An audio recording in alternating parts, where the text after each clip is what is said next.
9 o'clock I start and I finish at 5 o'clock, and I do it 6 days a week until the book's finished. 9 till 5, 6 days a week for 4 years, non-stop. I don't even know what to say to this. When I was 15, I was so passionate, wanted to learn, but wanted to learn correctly.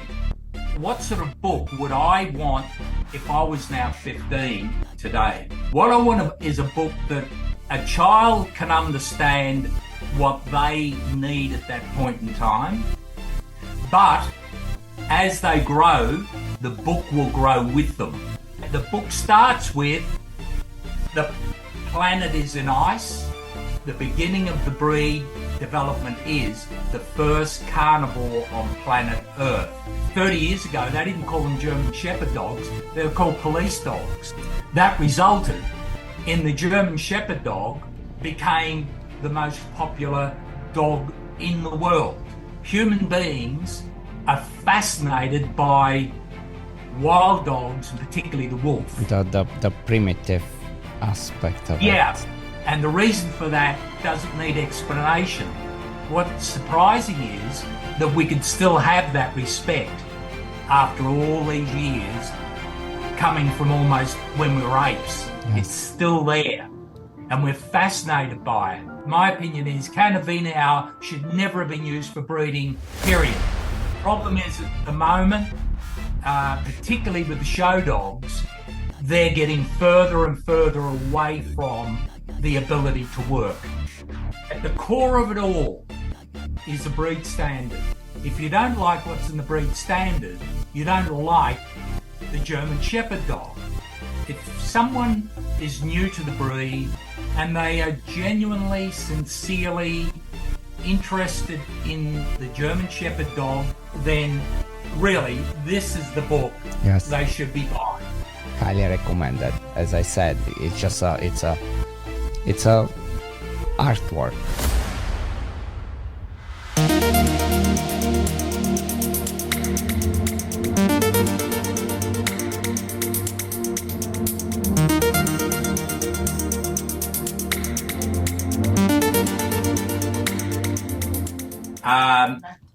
McEnroe, against McEnroe. I was fortunate, Gail and I both, to be in his private box. So cool. Oh man, that was special for sure, huh? Oh yeah, Oh yeah, my God. yeah.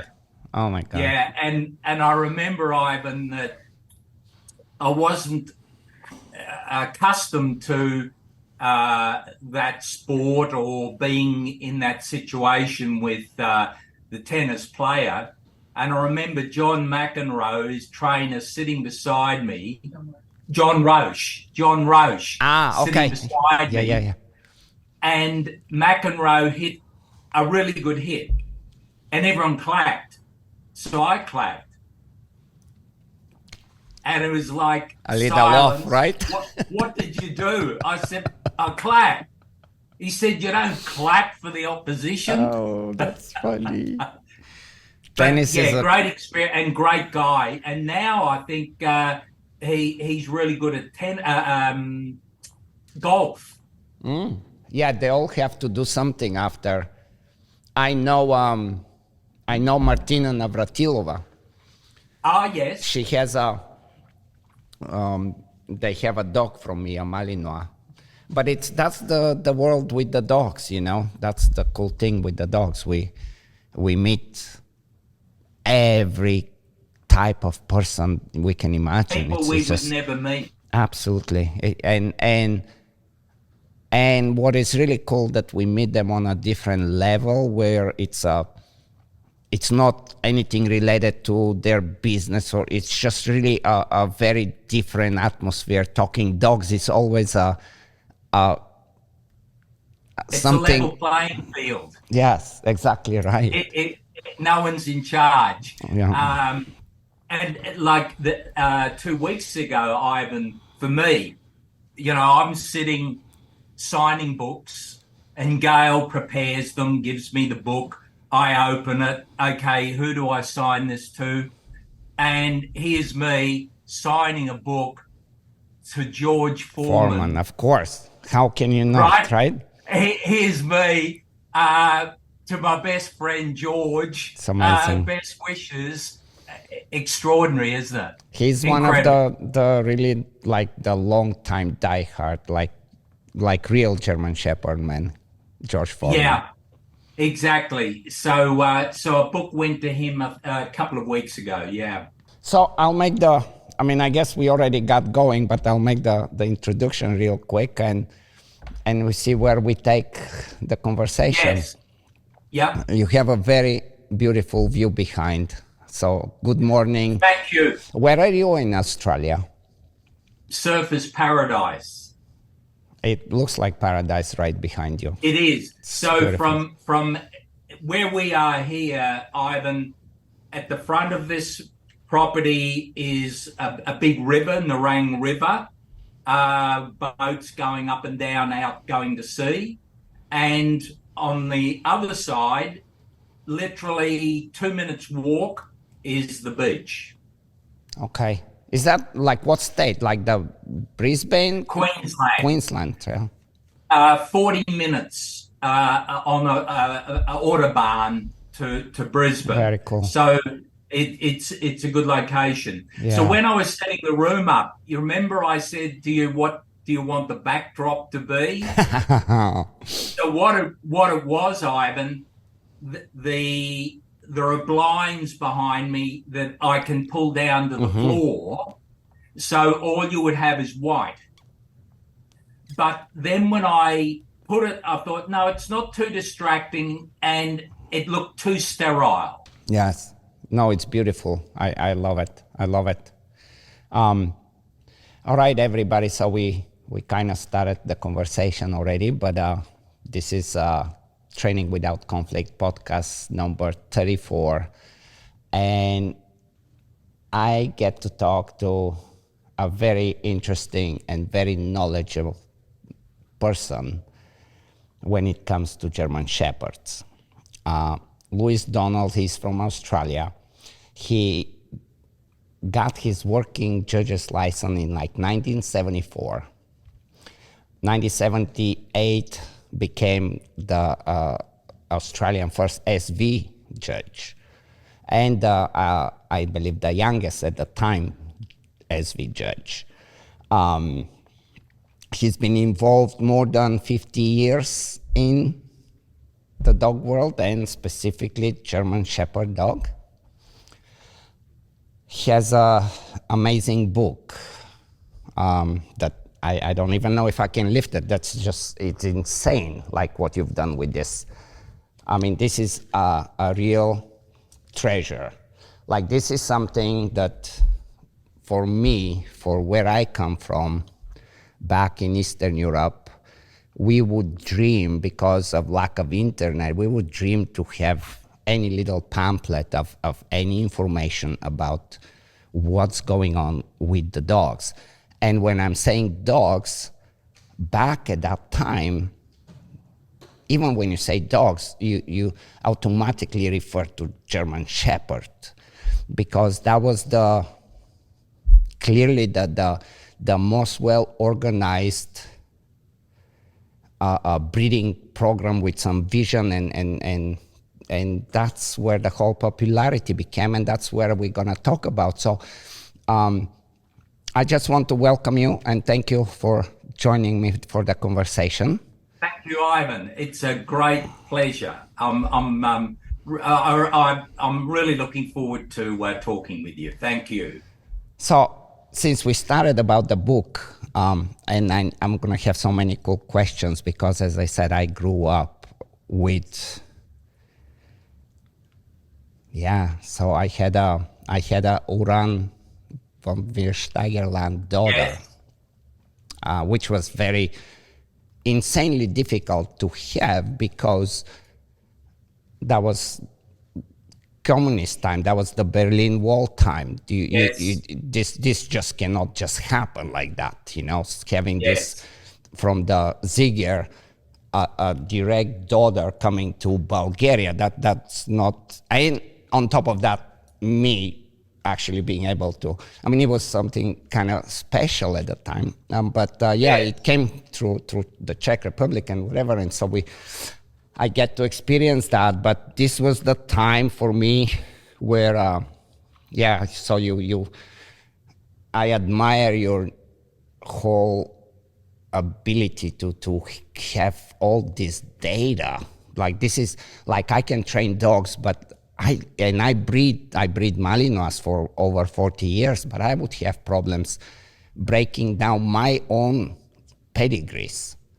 Yes. And you seem to be so knowledgeable. It's so fascinating. So I'm ready to get educated, and I have so many questions. But my time when I first got into dogs, the people that knew dogs, they would be talking canto quantum muts, and this became imprinted in me at the time, and it never went away. And I didn't even know what that meant at the time, but with the passion the dog people were talking about it, I think that's what fascinated me and made me realize that there is something into this dog world that is not just simple dog ownership, right? Yes. So the book is amazing. I mean, I cannot recommend it. I personally have never seen a book like this. Yeah. No one has. No. I mean, I have no idea how much work you put, but this is a little treasure, and especially in today's time when you have internet and it seems like everything is right on your fingertips. It's not quite like that. It's very different to have something, a hard copy of like thousands of photographs and illustrations, and I mean, it's really like the most comprehensive book I have seen on anything dogs. So, like, I mean, congratulations on this, and you're now on the second edition. So, I guess, how much work, and how did you even decide to jump into this? Did you have this really humongous vision to create this, or was it like, I'm gonna make a book, and then it just kept going and going? And how did it all go? Yes, that's a good question.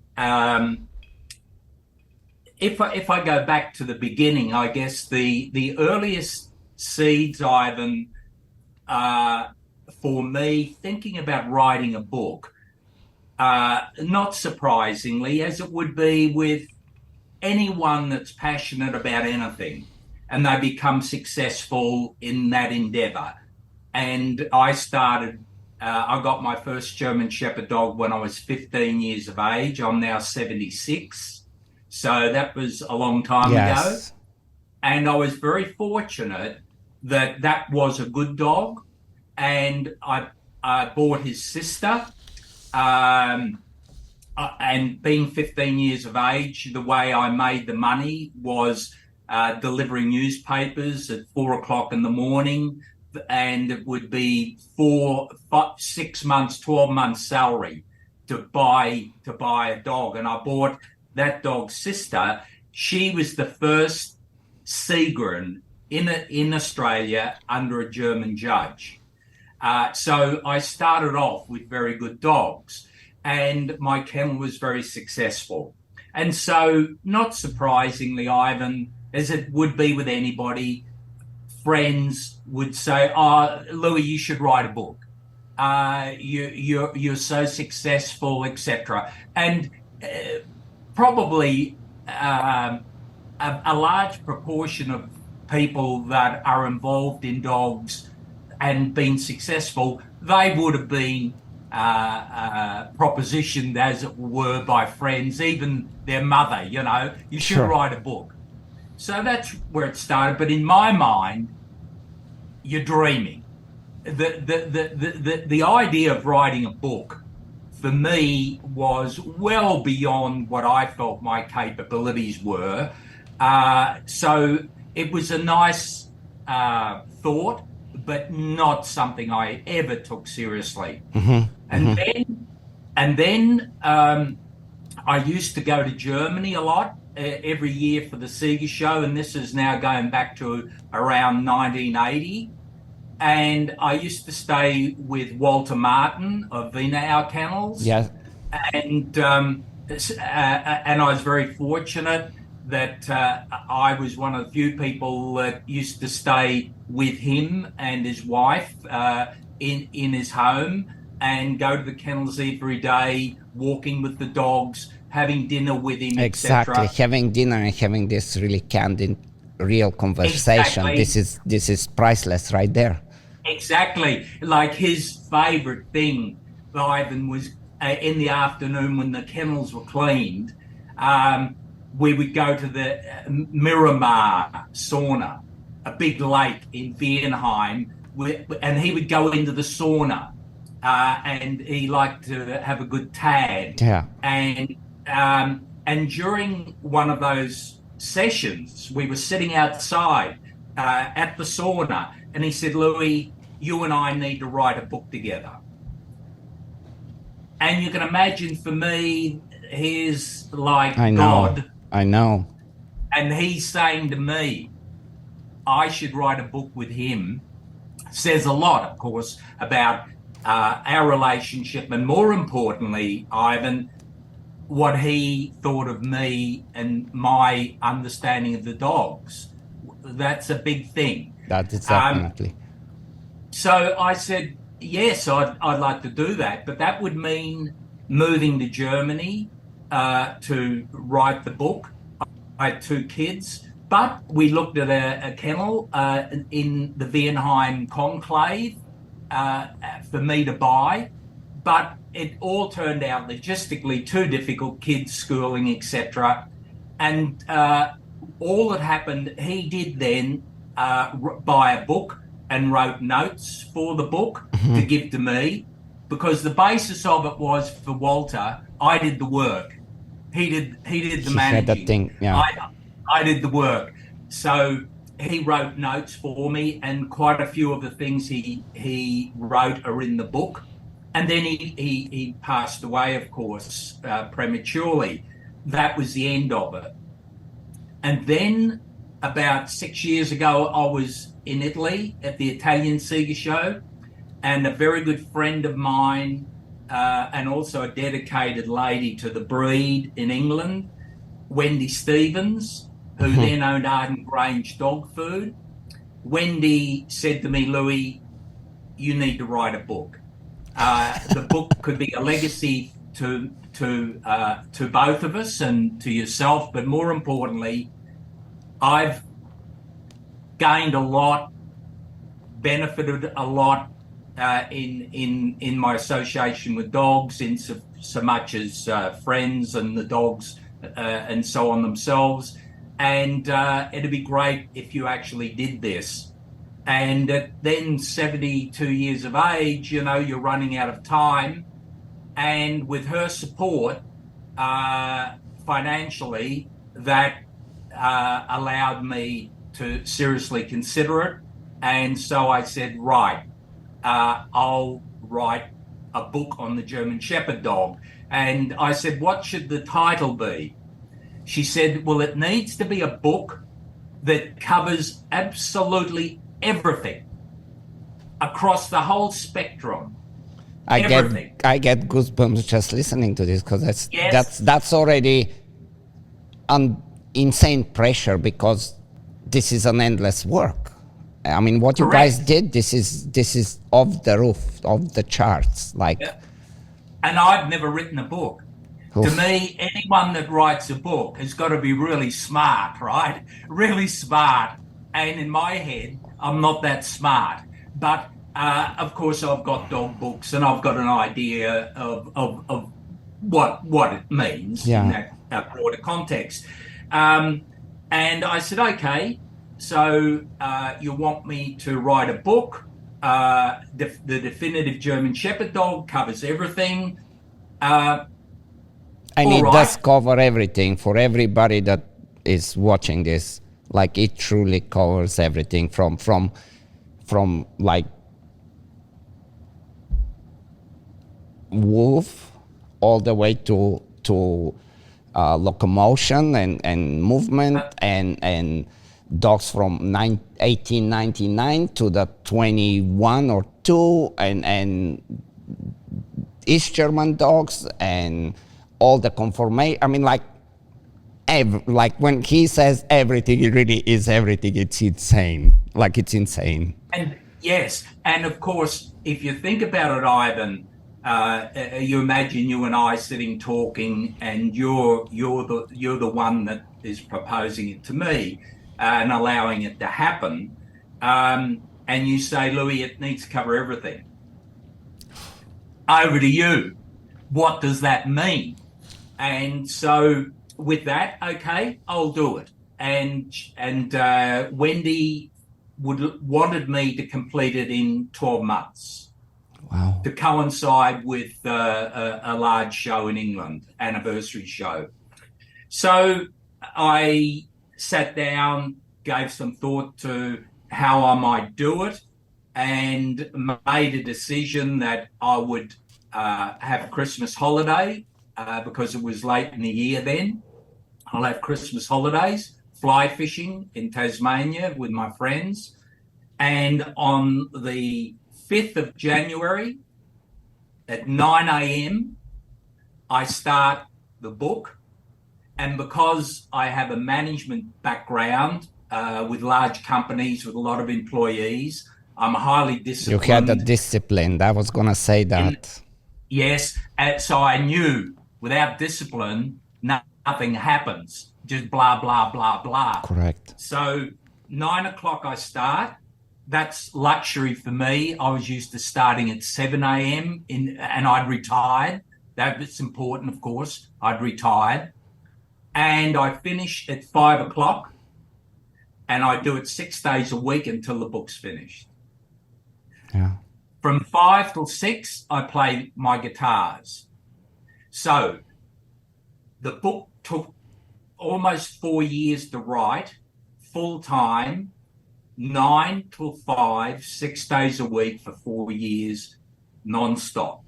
I don't even know what to say to this, because I wrote a book in the 90s, and it was just about, it's called Advanced Shoot Hunt, and it was at a time, right around the time when the training approaches started to shift a little bit to more dog friendly.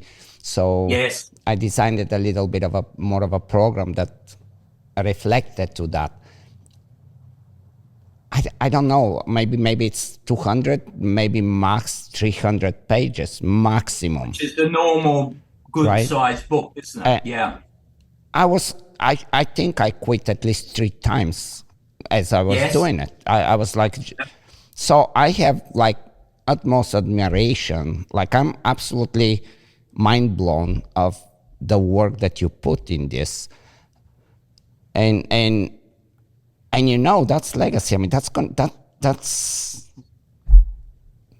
I don't know. It's amazing that you did it, and congratulations for that. And what did you learn from spending that amount of time looking back into the breed?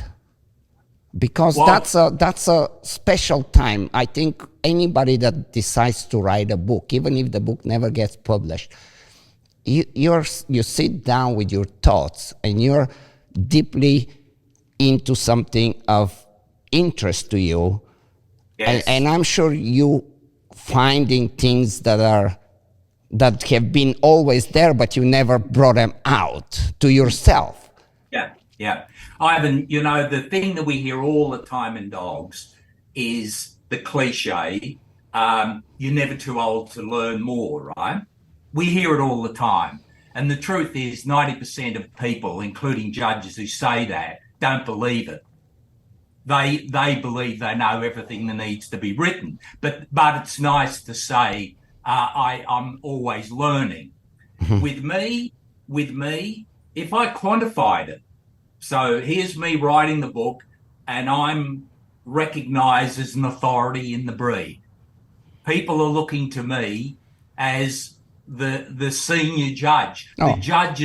the judge's lecturer, and in quantifiable terms, from starting the book to finishing it, I probably in quantifiable terms, I've learned at least 70% more Right. than I knew when I started. That is huge. Yeah. And every single day, I'm on the web looking for Yeah. new things to learn. And then when I find something interesting, I'll put it on Facebook for people to read. But if we go back, if you don't mind, if I go back Please. to the beginning, because I think it's interesting and important. So day one arrives, 9 o'clock. I'm sitting here in my study and I've got a big study with about 50 books, dog books. I've got them all. And Gail was with me. Gail's sitting in the background listening. Come and say hello. Come and say hello. Because Gail is very involved, as you know. I'm sure she has to be. I'm sure. So I was sitting with Gail and I said, okay, I'm going to write this book. I know the title. That's it. So I'm looking at my whole range of books and I pulled one down. Well, what did Malcolm Griffiths write about? Willis write about? What did this one write about? What did Nem Elliott write? Look at the index. And Gail said, look at the index. Smart. So I looked at the index, and with all due respect, Malcolm Willis is different because that was purely genetics. But in the general dog books, pretty well the same thing. The beginning, von Stephanitz. Correct. He's laying on the bank of the Rhine and he saw this dog and he had, this vision. And then you've got a bit on bloodlines, feeding, a bit on showing, a couple of pedigrees. Pretty well all the same. Very much. The difference between each book, Ivan, I noticed, was quite parochial. If it was written in America, say Strickland, or Fred Lanting, it had an American slant. Right. If it was Germany, England, it had an English slant. There was nothing in my Unifying. mind was global.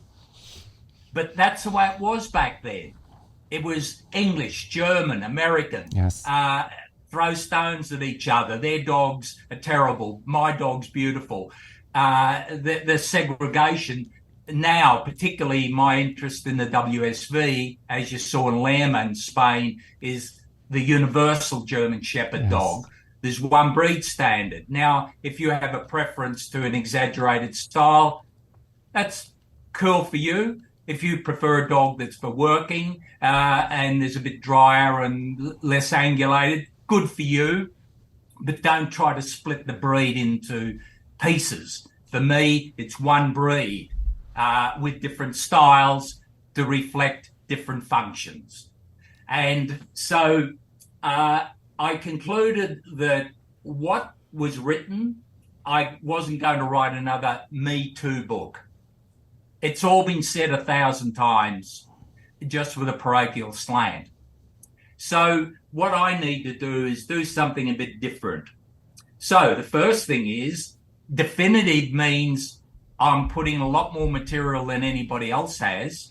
And then the big one was this, Ivan. And this is why the book is so big. And it set the tone for everything I did.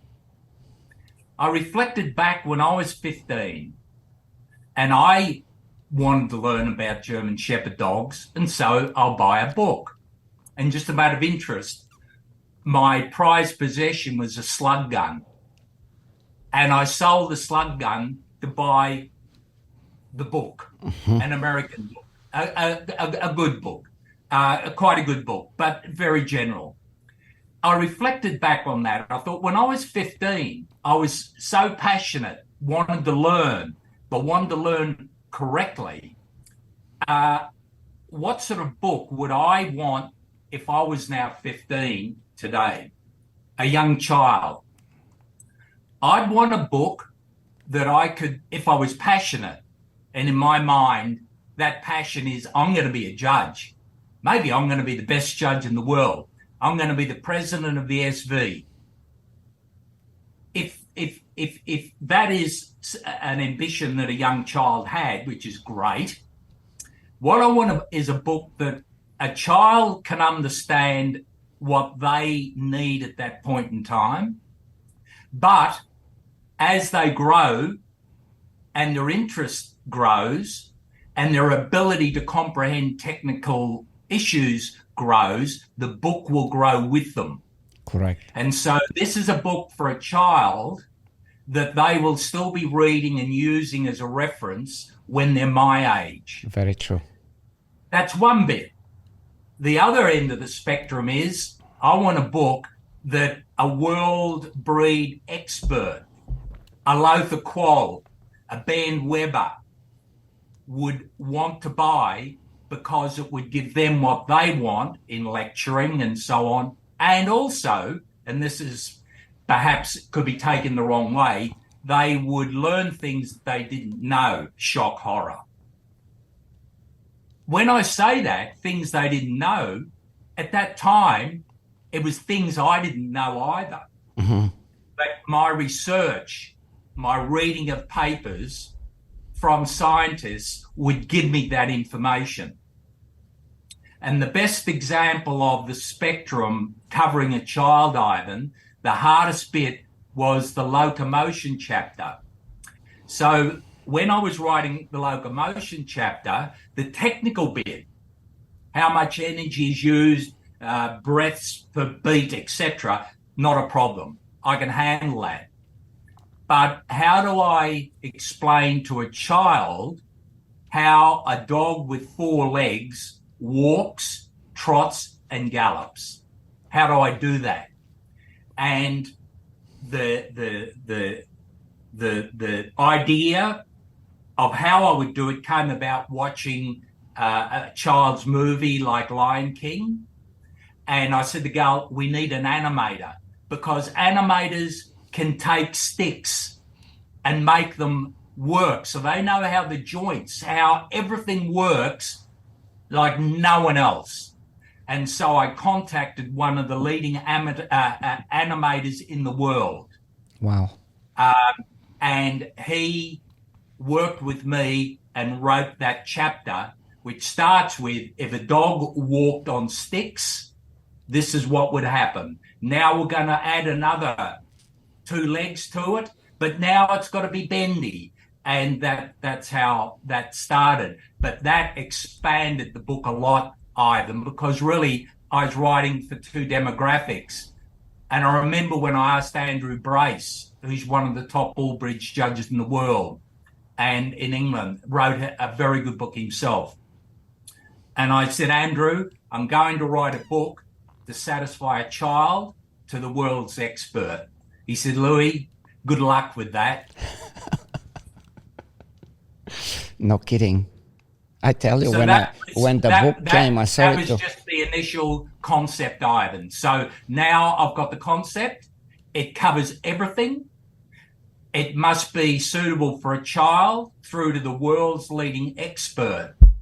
That set the concept for it. It's insane because when I got the book, and I'm like, of course I already knew that it's a very true work, but I'm busy. I'm super busy, so I just open random pages here and there just to out of pure curiosity.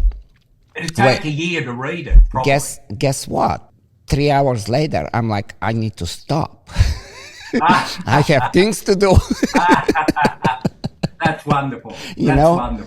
Because just as you said, like you did a very good job with this, and guys, this is not by no means any advertisement. Like I truly what I mean about the work of Louis and that book, and like as you said, the 15-year-old, like you basically described me. Like I'm like, okay, yeah, I got a German Shepherd, and what do I feed it? How much? Like, these are like immediate important questions, and we can that are important even today, even more so than before, because now we are flooded with good and bad information, and you may be feeling something that they will convince you that it's the right thing to do, which is very harmful in a lot of ways. Yes. So And that point is good. You mentioned nutrition, because that was another aspect that developed in the concept, Ivan. Um, Once I'd started. So again, if I go back just a little bit, yes, to the beginning. So, okay, that's the concept. And now I'll start really where everyone else started, all the other books. 1899, SV, Captain von Stephanitz, On the Banks of the Rhine, dog trotting around, wonderful.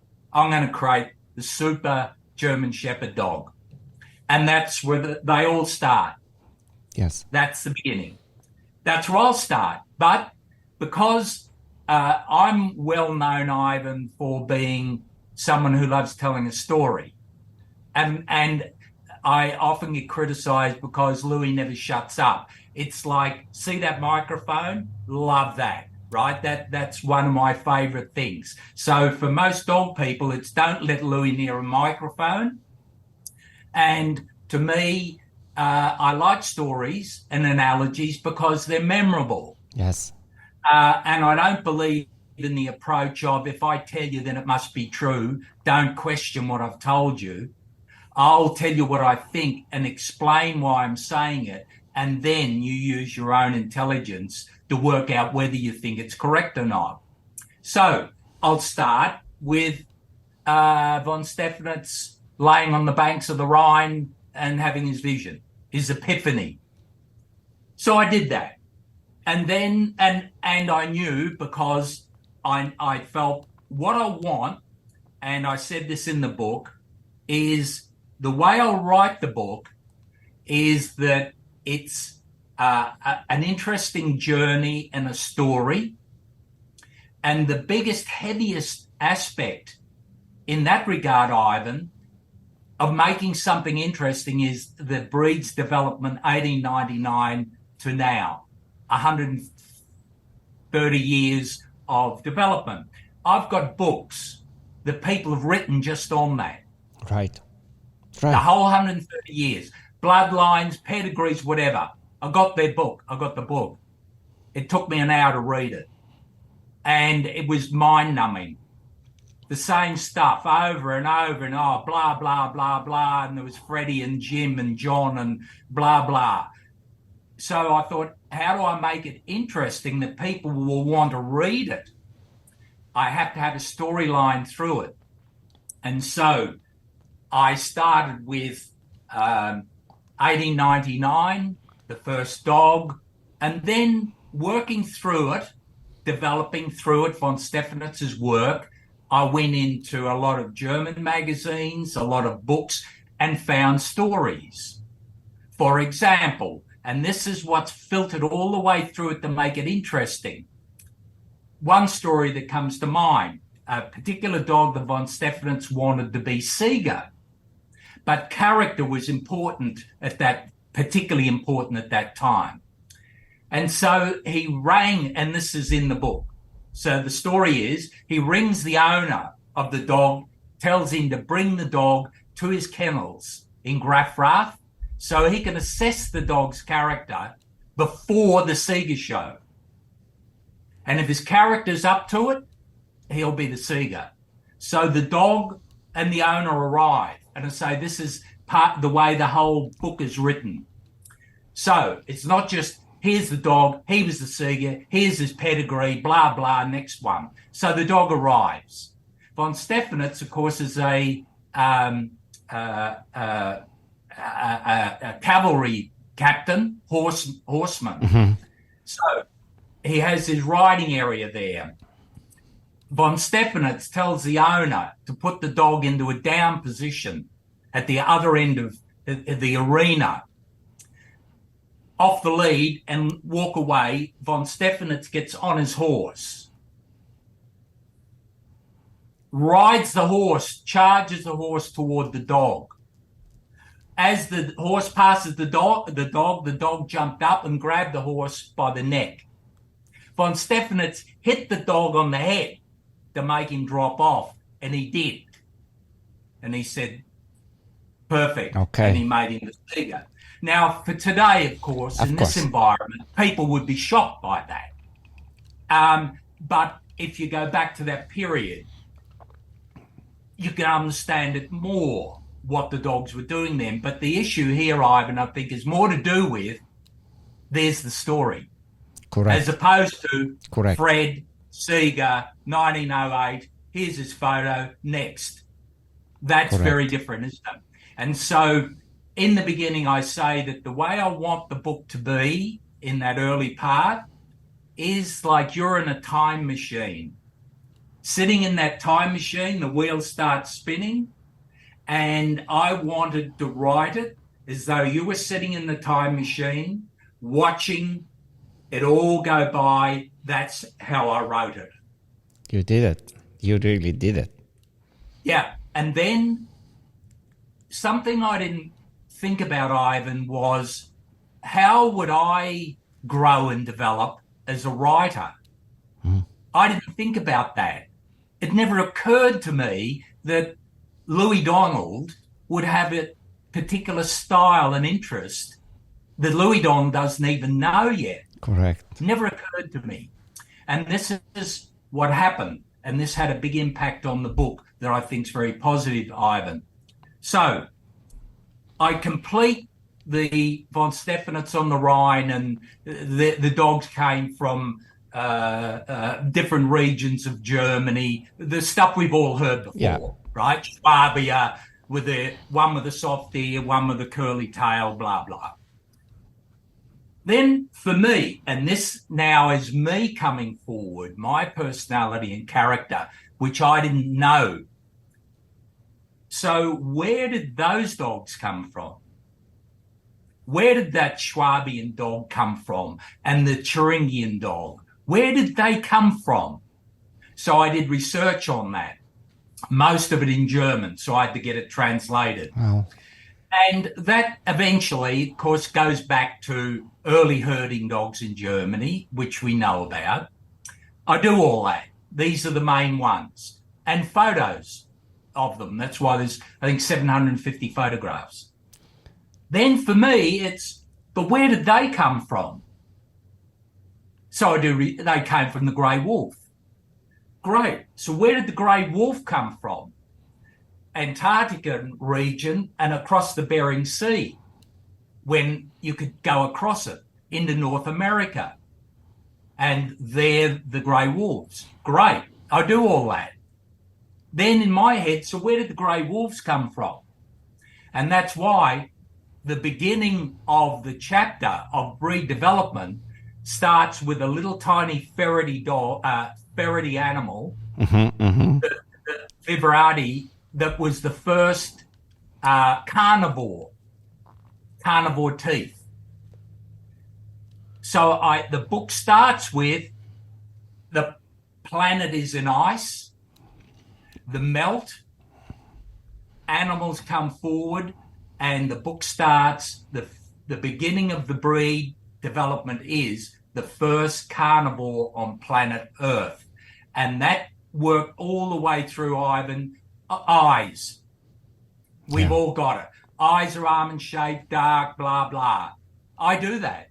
But then I want to know, how does the eye work? What are the colours dog can see? How does the eye work within the brain? And that is carried right through the whole book. It really is. And you know what? Like I have a school for dog trainers, and I have books that I recommend, and I have mandatory books. And your work is going into the mandatory. You must read this. Thank you. If you're gonna be in any way a dog trainer or in any way doing anything with dogs on a higher level than just a hobbyist, average internet scrolling and browsing, it has to be read few times and going back when you need it. You can go back when you need it. That's the important thing, that it can be used as a reference source. 100%. And again, that leads me, because there's so many stories I could tell, including, incidentally, when you were saying that 3 or 4 times you almost gave up. I can't count how many times my brain was fried, because after 4 years, I'll be writing something about the lungs, the heart, whatever, and think, I think I wrote about this 3 years ago, but I can't find it. And it got to a point where I lost count of how many times I said to Gail and Wendy, I can't go on with it. It's killing me. And you would know this, anyone that writes a book, I say that my brain was applied to it from 9 to 5, 6 days a week for 4 years. It was 24 hours a day, 7 days a week. Even now, that's all I dream about, sleep about, think about, right. Is the book and how it could be improved. So the other part that comes to mind when you say how much value you see in it, Ivan, because my background is primarily show dogs, because in Australia we don't do IGP and so on. As you know, it's a problem here with the government. So to a fair extent, show oriented, because that is my area of expertise. But as the definitive German Shepherd dog, everything has to be included. And so the beginning of the breed, all those sorts of things, no problem. Judging, I'm an SV judge, and as you say, at that time, the youngest one in the world. Yes. So judging, basic obedience. I was a training instructor. I could do that. And then I got to nutrition. Mm-hmm. But I'm not an expert in nutrition. So this was how it evolved, Ivan, and how I grew with it. I'm not an expert, but this is the definitive German Shepherd dog. And if someone is going to read the chapter on nutrition, it's got to be right. Yes, they have to have trust in it. I spoke to Wendy, and so the nutritionist for Arden Grange, she wrote the chapter on nutrition. And then that triggered further events. I've got to have genetics. I'm not a geneticist. And so a very good friend of mine was the late Dr. Malcolm Willis, who wrote his 2 books on genetics. And I contacted his widow, who I know well, and with her agreement, I took everything I needed from his 2 books, dedicated to him, and that is the chapter on genetics. And then the next one was veterinary. The book's got to cover everything within reason on veterinary. So I contacted one of Australia's top veterinarians, Dr. Karen Hedberg. She wrote an excellent book on veterinary issues, and she allowed me to take everything I wanted from her book, and that is now in my book, dedicated to her. So when it came to specialised things, then I used people that I consider to be the leading people in the world.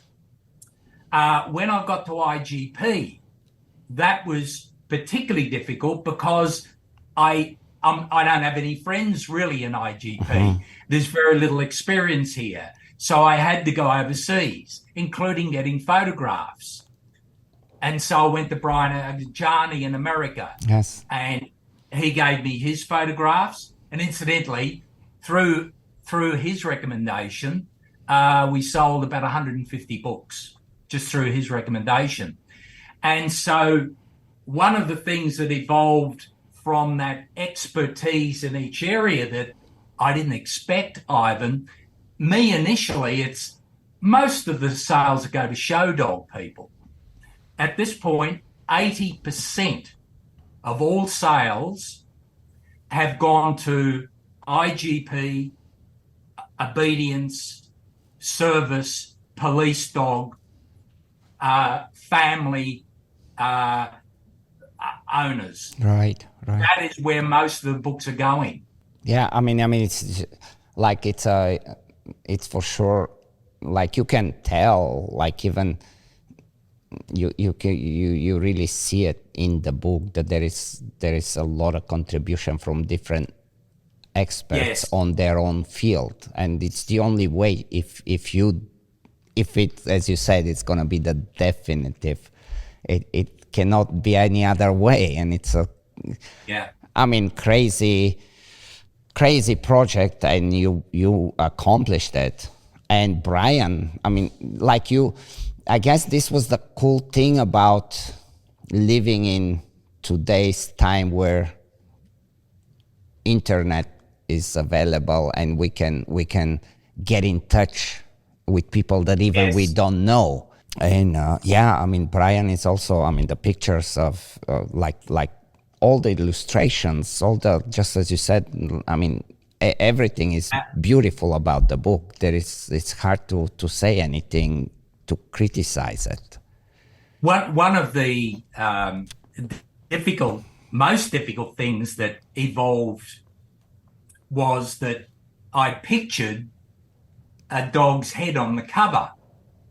Typically, right? You're right. Can't have a full-length dog because it doesn't work. It's a head. So because I've taken a lot of photos in Germany, thousands, all the VA dogs, VA bitches, I've got nearly all of them. Now I'm putting on the cover. But when I actually go to look at the head, even though it's a Seeger, it's got all these problems. You're finding something. I tend not to think about it in that minutiae and with a critical eye. Correct. Until now it's going to feature on the cover. So the best photograph I had was a female, a really great shot. And I put that on the cover, did the artwork. And then I showed it to a few people, including Gail and a few other German Shepherd dog judges. And the response was lovely, but the ears are a bit big. The eyes are a bit round. Bit of this, bit of that. And it's like, but they've all got their problems. Yes. But Louis, this is the definitive German Shepherd dog.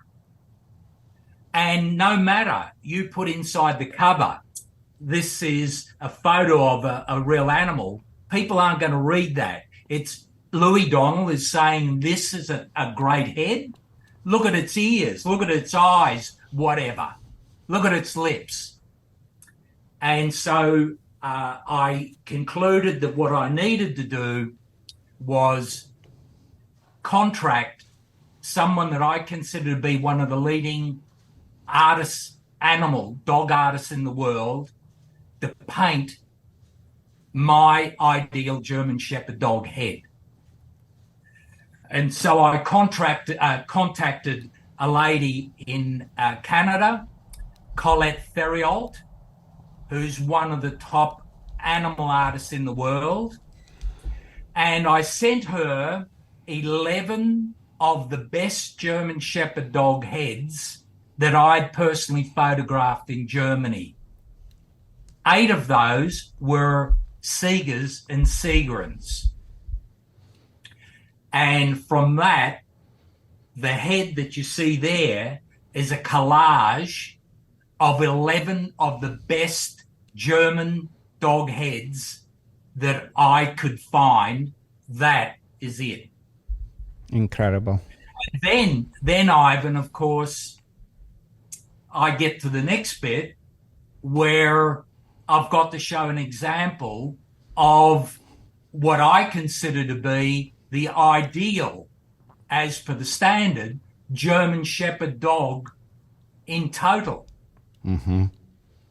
No perfect German Shepherd exists.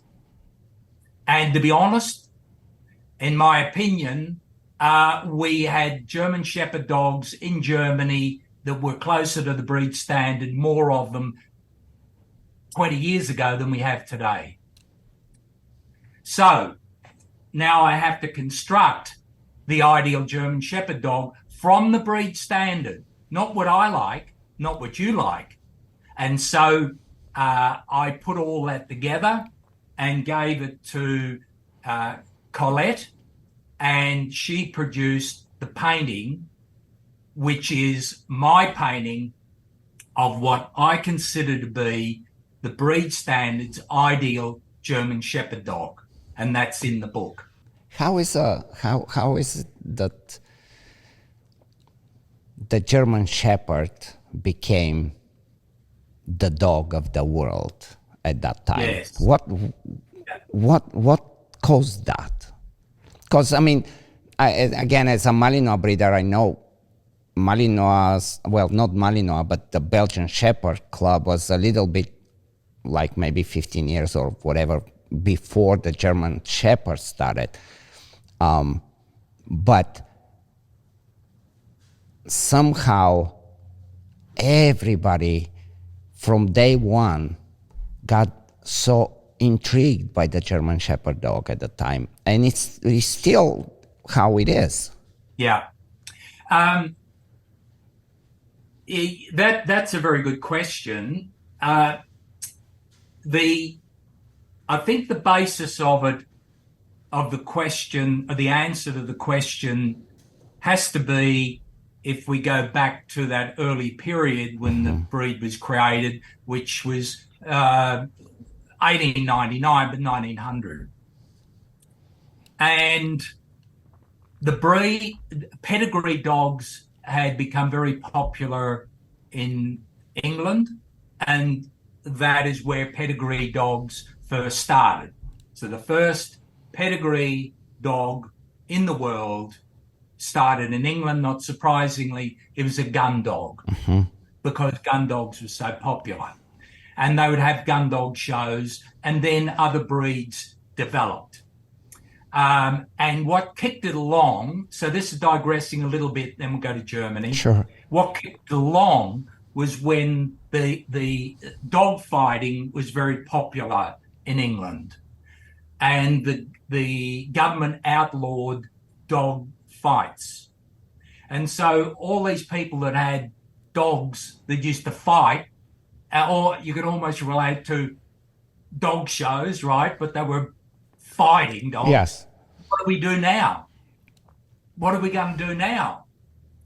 And so they said, well, how about we'll bring them all together on Friday night down at the local pub, and Freddie, who knows about dogs, he'll look at all our fighting dogs and say that if they had a fight, based on what he can see, which one he believes would win, gets first prize.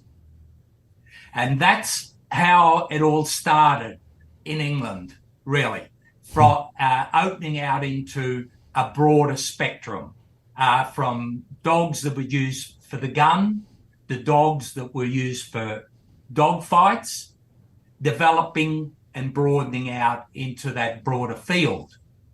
Then other countries took an interest in it, including Germany.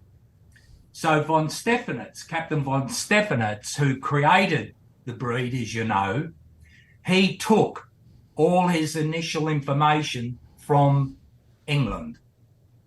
So the pedigrees, how pedigrees were composed, bloodlines, how breeding was done, how to create a new breed, you had to do inbreeding, brother to sister. Yes, you had to close the genetic pool. He got all that information from England. So that, if you like, the first raindrop for the German Shepherd dog started with a thought from Captain von Stephanitz, the cavalry captain, and his knowledge of what dogs were doing in England. That's how it started. So then he embarked on his own program to create his own breed.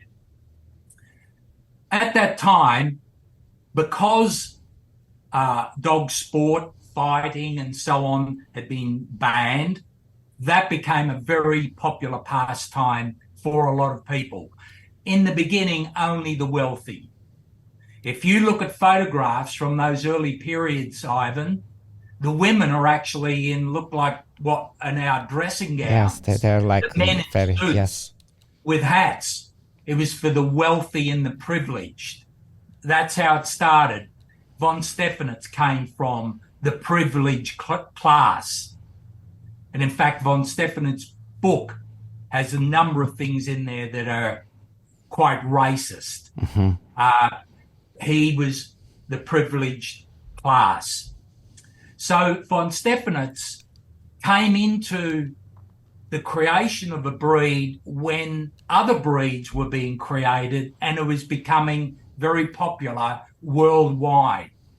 So it wasn't just the German Shepherd starting off in an embryonic state and growing and developing. That was happening with lots of other breeds at the same time. Many of the breeds that we associate with German breeds all started at about the same time. Correct. Yes. So it wasn't just him. Other people were doing it as well with other breeds, boxers, bulldogs, everything. Yeah. The difference was that von Stephanitz had a vision and created a breed of dog that had more use to human beings than a lot of the other dogs that were just specific for a task. Chasing foxes, going down holes, dachshund, to burrow out a badger. Yeah. His dog had broader application. Sheepdog, yes, but also a guarding dog. Guarding dog. Yeah. And he was a clever guy. Because he started the breed in 1899, established the breed standard in 1900. By 1901, he's got an organisation that's clicking along, and he's running it. And he was a dictator. He took no prisoners. He was right. If he said he was right, he was right. We're very German, yep. Right, but it gets right. results. Everybody get in line. We're pulling together. So he, by the third year, he had established his guidelines. He had an idea of what he was after because he had written the breed standard, its height and so on. Not as tight as it is now. It was more open.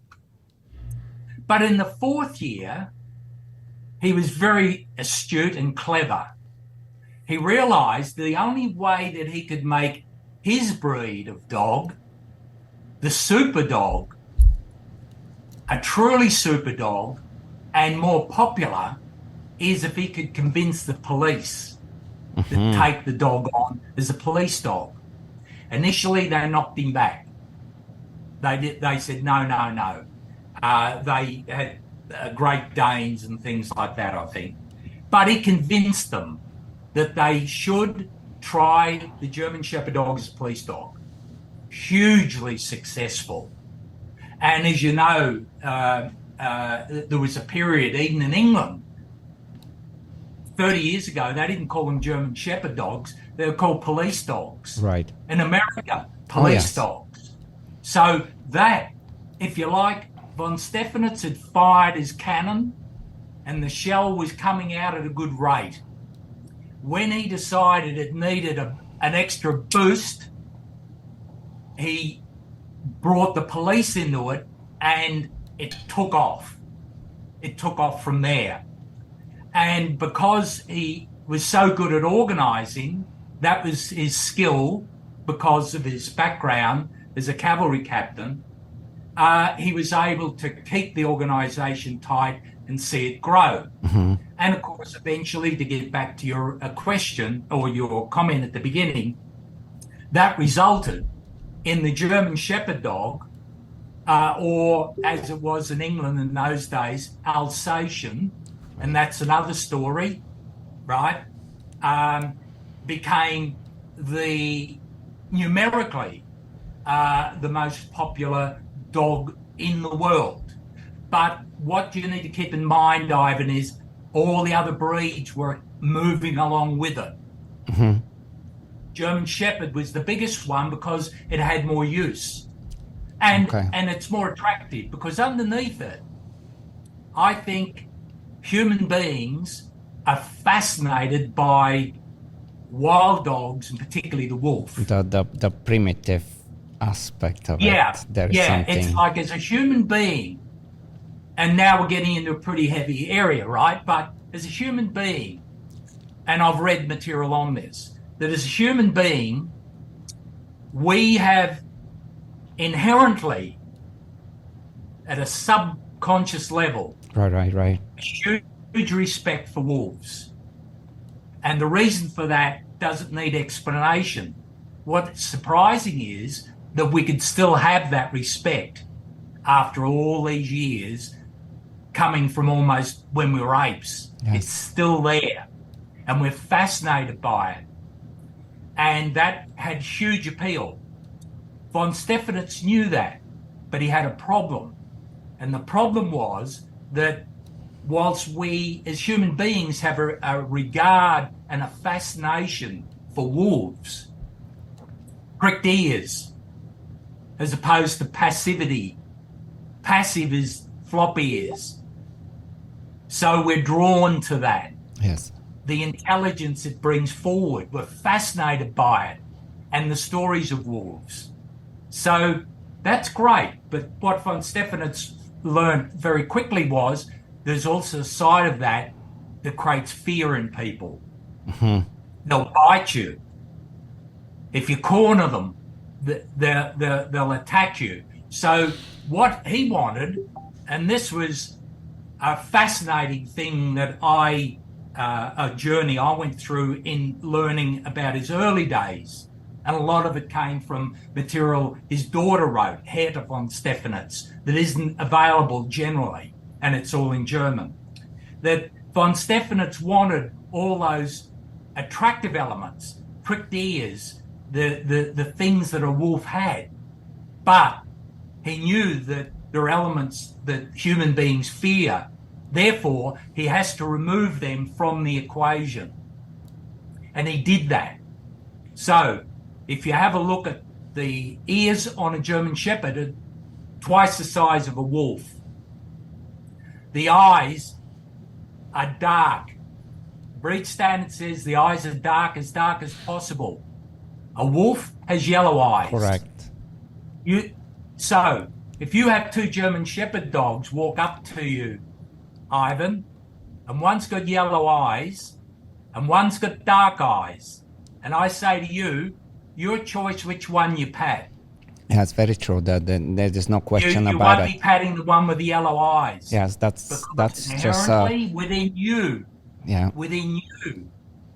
Yeah, that's wolf, basic evolutionary psychology. That's exactly right. Exactly. Eagles have yellow eyes. All the predators have yellow eyes. So von Stephanitz learned very quickly, we don't want yellow eyes, dark eyes. See, that's so interesting. You know why? Because way back when I was still in Bulgaria and I got into the dogs and I got through the German Shepherds, and eventually I became a judge. Not too many people. I just like a conformation judge, and I had to learn conformation, and it was it wasn't a specific breed. It was like we had it back in Bulgaria. It was like covering pretty much the whole herding breeds as a combination. And I wish somebody would talk about the eyes like this at the time, because clearly we were like, yeah, there is something that we don't like, Yes. but nobody ever was like, why? The eyes, as you know, you think of a predator, Oh yeah, whether it's got wings or legs. it goes The straight devil. through you into your soul. What are the color? What's the eye color of the devil? Yellow, Wow. right? So inherently, we have a fear of that color, and so he then said the eyes need to be dark, and the ears, the larger ears, slightly higher set, gave her a softer impression to the dog. If you take the wolf from the front, they're very, very narrow in front. And so he insisted that there was an opening so the legs were straight. That was a visual thing. The truth is, in its native environment, or with a wolf or any dog going through snow, the narrow chest It's more allows efficient. it to travel through the snow better. Yes. But aesthetically, it looks better if they're straight. And so he did some tweaking, and so eventually, because of seeing eye dogs, police dogs, von Stephanitz was a smart guy. What he knew was that what you have to do is have the dog used by people who provide a service to mankind. Give it a real outlet. Yeah. And so in effect, in the fourth year, the German Shepherd dog, in truth, almost became as much a police dog as a sheep herding dog. Where does it? And I know I'm certain that I'm gonna read it several times in the book, but I'm sure I'm not the only one that have that question. Where did it became was it like a definite moment in time when the preferences started to kind of differ of more like Working dog, show dog? yeah. Is that what you mean? Yeah, like I always, sometimes I'll just kind of sit down and go through this in my head and trying to figure it out, and it's gotta be very interesting situation, because I am a trainer, so I appreciate very much training ability and temperament, but temperament and training ability without proper structure is useless, as we know. And at the same time, just as we were talking with the eyes, like in humans, we like and we appreciate beauty. Yes. We do, like it or not, we do. And it's not a bad thing. But what happened? Like where did there has to be a moment in time, right? That, or was it a very gradual thing? The division? Yeah. Between working dog and show dog? Yeah. Yeah. I think, yes, and that is covered in the book. So if you go back just to the beginning, for von Stephanitz, it's a sheep herding protection dog. More sheep herding than protection. And I often make this comment to people, because I was about to say we know, but that's being presumptive. I know, I believe that if conformation German Shepherd dogs, in the context of conformation, have become exaggerated, which they have, that's also applied in the working dog area. 100%. The exaggeration is character. 100%. is the character. So both sides need winding back, yeah? But that's inevitable, isn't it? That no matter who designs something, human nature is to make it bigger and better. Right. Right? Right. Make it bigger and better, make it bigger and bigger and bigger and better. And that's what's happened to the breed. So if we go back to the beginning, von Stephanitz saw the breed as a sheep herding protection dog in the context of protecting the sheep and the sheep herder.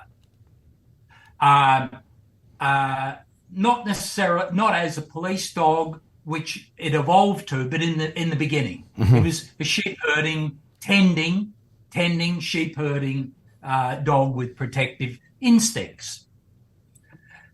Wolves, to keep wolves away, thieves away.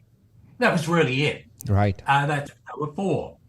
Then, when he incorporated the police, which was a very clever marketing move, like stroke of genius. Like he was no dill. Like he's authoritarian, my way or the highway. He would have been dreadful to live with, I'm sure. But he when he made that decision, whether he liked it or not, he was bringing in a change from a dog with inherent protective aptitude to one that was more developed for police work. So there was a trade-off. So he's going to make the dog more popular. And I guess, Ivan, in numerical terms, he probably doubled the number of people who were interested in the breed. Yeah. The police dog, that's what took it to America and all over the world. Correct. So it was a good move, but what's the connotation of a police dog for most people? You can go on all you would like about, I won't bite you unless I tell it to. Yeah, tell someone else that, you know. I can tell the way he's looking at me. So there's no doubt the irony was that his introduction of the police to make the dog more popular also created the problem of, started the division between show dog, working dog, including character. Because very few people, even though I'm sure police dogs are fine inside with normal, people coming and going, the perception for people is that a police dog, you've got to be careful, yeah? It's very so true. it's the perception that Very changed from this benign, lovely dog who loves sheep. Hey, you couldn't get any better than that. This dog loves sheep, to one that the police are using to apprehend villains and so on. So it changed the psyche a bit. Then, and that was very, very early on, within 4 years. Then, and this is in my book, in I think it was 1918, von Stephanitz stated at a meeting in Germany that he had become aware that there was a division being created within the breed between working dog owners and show dog owners. Wow. He I think it was He about already 1980. recognized that there was already a thing going on. There's a division in the breed occurring, and he was very concerned about that. He didn't go into a lot of detail in any of his writings, and I have a lot of writings that aren't in his book. He didn't go into a lot of detail about how he tried to bring them back together. But what he certainly said was, and what is we know, right up until his death, he couldn't bring them back together. He found it very upsetting. He was very distressed about it. But once the division started, no matter what he did, he couldn't repair it. And it's got wider ever since. So you could say the division effectively started noticeably by von Stephanitz around about 1920, and no one Wow. has been able to bring it back. It's got wider. And when I say wider, if you think of, well, what are the two elements that cause you to decide where the gap is? Show dog is conformation. Working dog is character, drives, those sorts of things. So a lot of the working dogs have become aggressive, too aggressive. For sure. Any twist you want to put on it, right? Yeah. A working dog person would find a nicer word than me, but we'll just say getting too aggressive. Show dogs, overangulated with a curve of the back, becoming a caricature of themselves. The gap is now triple what it was in 1920 and getting wider every day. True. And that has had an impact on the breed's popularity, because today a lot of people see the German Shepherd dog, and now I'm talking about the show dog. Mm-hmm. Funnily enough, if you're talking to someone in the street, they tend to relate to the show dog, don't they? Not the working dog. Correct. Yeah, it's a show dog that for them it's an unhealthy breed. Racer said half dog, half frog. A bit over the top, but we know what he means.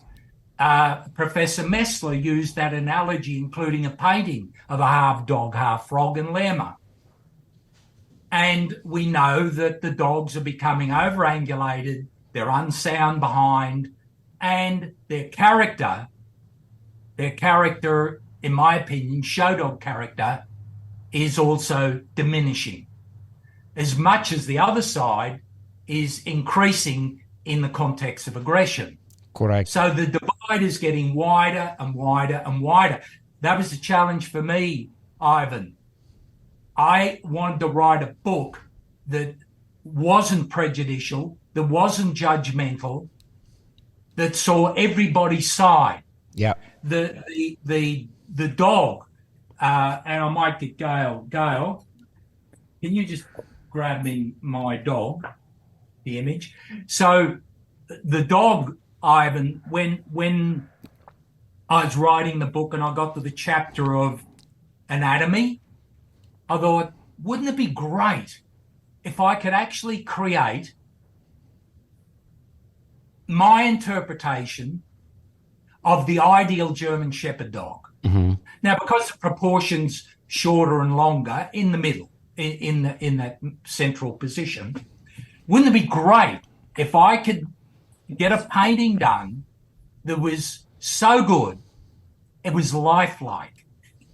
Dabala say, if you objectively, not with all your bias, if you stand back and read the breed standard and put all your bias aside, how your dog looks and how your friend's dog looks, all of that, what would the dog look like? No one has ever done that before. There are lots of paintings of dogs, but not with that brief. Mm-hmm. That is a big brief. That is, Ivan, a very expensive brief, by the way. And so, yes, there it is. Yeah, I saw this. Yes, that actually, yeah. There it is. Yeah. Yeah. So, what we need to do on both sides is come closer, bring the pendulum back closer to the center.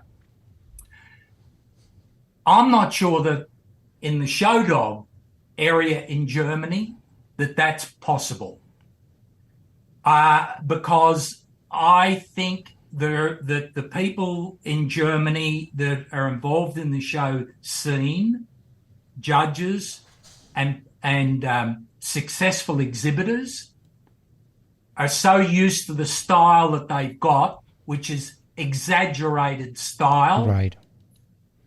it's not working dog style, it's show dog style. They are so entrenched into that, in their mind, there is no going back. Yeah. Unless someone within the SV makes some very, very hard decisions, as von Stephanitz did in about 1924 or 5, I think. The dogs were getting too big. So you think of how this would go down today, Ivan. Von Stephanitz is there. He's got all these dogs that have been winning for years, and he's concerned they're getting too big. Some of the top winning dogs are 68, 69 centimeters, and 65 is the maximum. They're horses, but anatomically lovely, but they're horses. Yes. Von Stephanitz is putting them up too. So von Stephanitz decides we have to bring the height down. In his mind, and I think rightfully, dog people don't get subtlety. Correct. Dog people need a sledgehammer right in the middle of the head, right between the eyes, whack. And if they're still blinking, give them another whack, then they get it. Subtlety goes nowhere. So von Stephanitz, in that vein, decided at the next Sega show, I'm not going to bring the dog back to middle height. I'm going to bring it back to the low height to make the point. And so here you've got all these dogs coming in. Average size is 65, 66. Some are 68, some are 69. Some of them are VA dogs from the previous year. Right. And he pulls a dog out that's 61.5 centimeters high.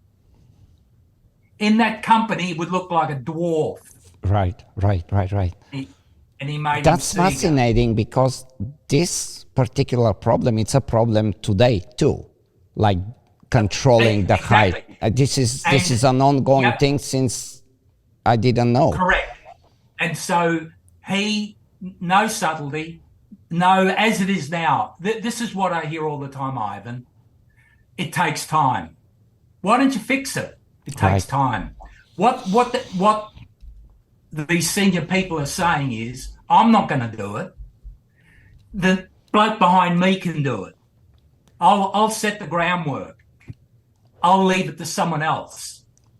And so nothing ever happens. And so what von Stephanitz did created uproar. He was booed in the ring. Interesting. All these, you imagine, it's all, half the VA dogs left the ring, walked out. There was uproar. But he fixed the problem of height. No one is brave enough today to do that. It's a long-term plan. We'll work on it. The trouble is, Ivan, people become accustomed to it. Right. See? Right. You're growing up with a specific image. And that's normal. Right. What you see today, if there are 10 VA dogs in Germany, 80% of those people that are at that show have been around not much more than 10, 12 years, I suppose, the majority. And for them, that's normal. So when I come on in my book and lectures and say, this is the correct hind angulation, for the majority, it's underangulated. Yeah. And if the most senior judge in the SV says it's not, then it's not. Yeah. Who am Very I? true. Who am I, Ivan? Very true. That's so interesting. You know, like I'm a Malinois breeder. I've been breeding them since 89. But I started with German Shepherd, just like probably most people start with German Shepherds. And I bounce from the one side to the other side. I told you I had a Uran daughter, Then I actually, I don't know, was it 2007 or 8? I did show a show shepherd that I got from Brazil at the WSV in IGP3. And I love that dog, and he goes all the way. I mean, he was from Brazil, so there was, you know, I mean, but if any dog of significance, there would be, what was his name, like Valium or Arminius or something that, again, it wasn't, Yes. but clearly, like when you look at him, it was a show dog. Then I had a dog, I had a, in the 90s, I had a ticker hook, and it was, I don't know, I mean, I'm sure you know way more, again, like even with Malinois lines, I am not that great with my mind.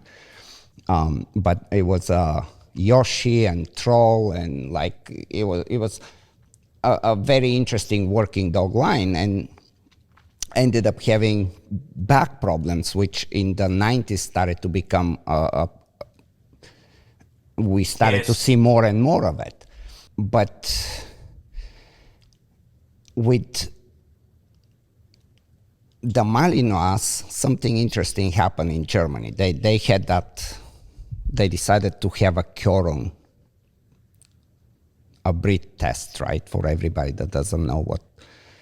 And they started to select more and more character and temperament.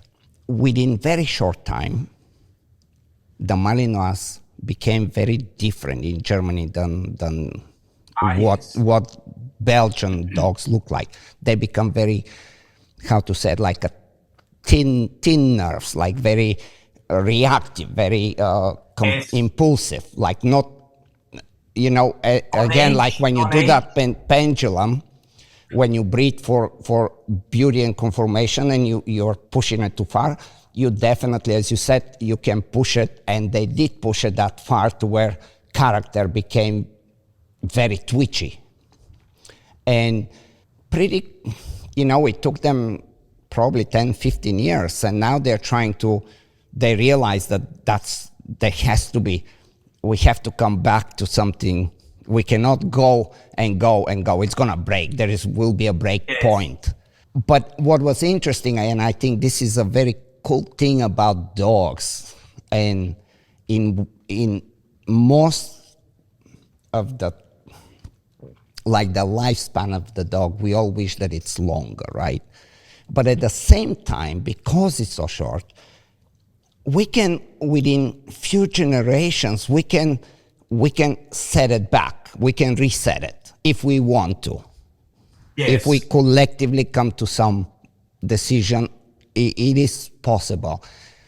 But as you said, it's not a, somehow it's a very difficult thing because, yeah. Yeah, it is difficult, and I think if I look back, definitely one of the problems is that the primary discipline for maintaining the breed in terms of anatomy, character, fertility. Right, and longevity. Fertility is going down. Yes. Now. And longevity as well. It's important. It's super important. Correct. Diseases are developing, and a big part of that is because the breeding is too close. Mm-hmm. If you look at the last Sega show, I think the VA 1, 2, 3, 4 were all very, very closely related. Mm-hmm. At a time when we should be opening the breed out. But hasn't this been a problem throughout? Like even, and again, you go way back, like where I started with, you know, with I mean, Quando, Von Arminius, and Uran. Those were really truly like my time when I was like, wow, Yes. This is crazy. And they both won back to back in the 80s, the Ziegler shows. But then before them, there were the, what was it, the Quando von Arminius and no, gosh, I'm so bad with the names. But there were two other dogs, the Wienerau dogs, right? Before them, like in the 70s, right? And already then, as we started to focus on very closeness. Yeah, because we often talk about line breeding versus inbreeding, and really it's all inbreeding. It's just degree, but it sounds better if you say line breeding. There's something nicer about that, right?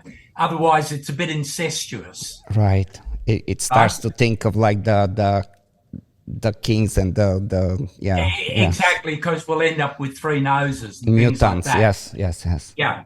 The person that was responsible for legitimizing bringing the bloodlines too narrow was Herman Martin. Martin, right. Absolutely. See, if you go prior to him, forgetting Peter Messler was there for a little bit, and a couple of others, I think of Dr. Rummel.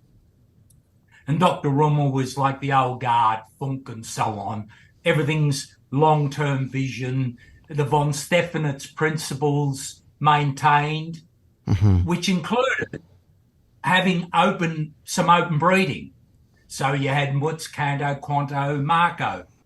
And that's like early 70s, right? Or where is that? Yeah. Correct. Exactly. I think 72 was Marco's time, And I had dinner 3 times with Dr. Rummel and talking to him about what he was doing in the bloodlines, because I was the president of the German Shepherd Dog Council then. I was its president for 20 years.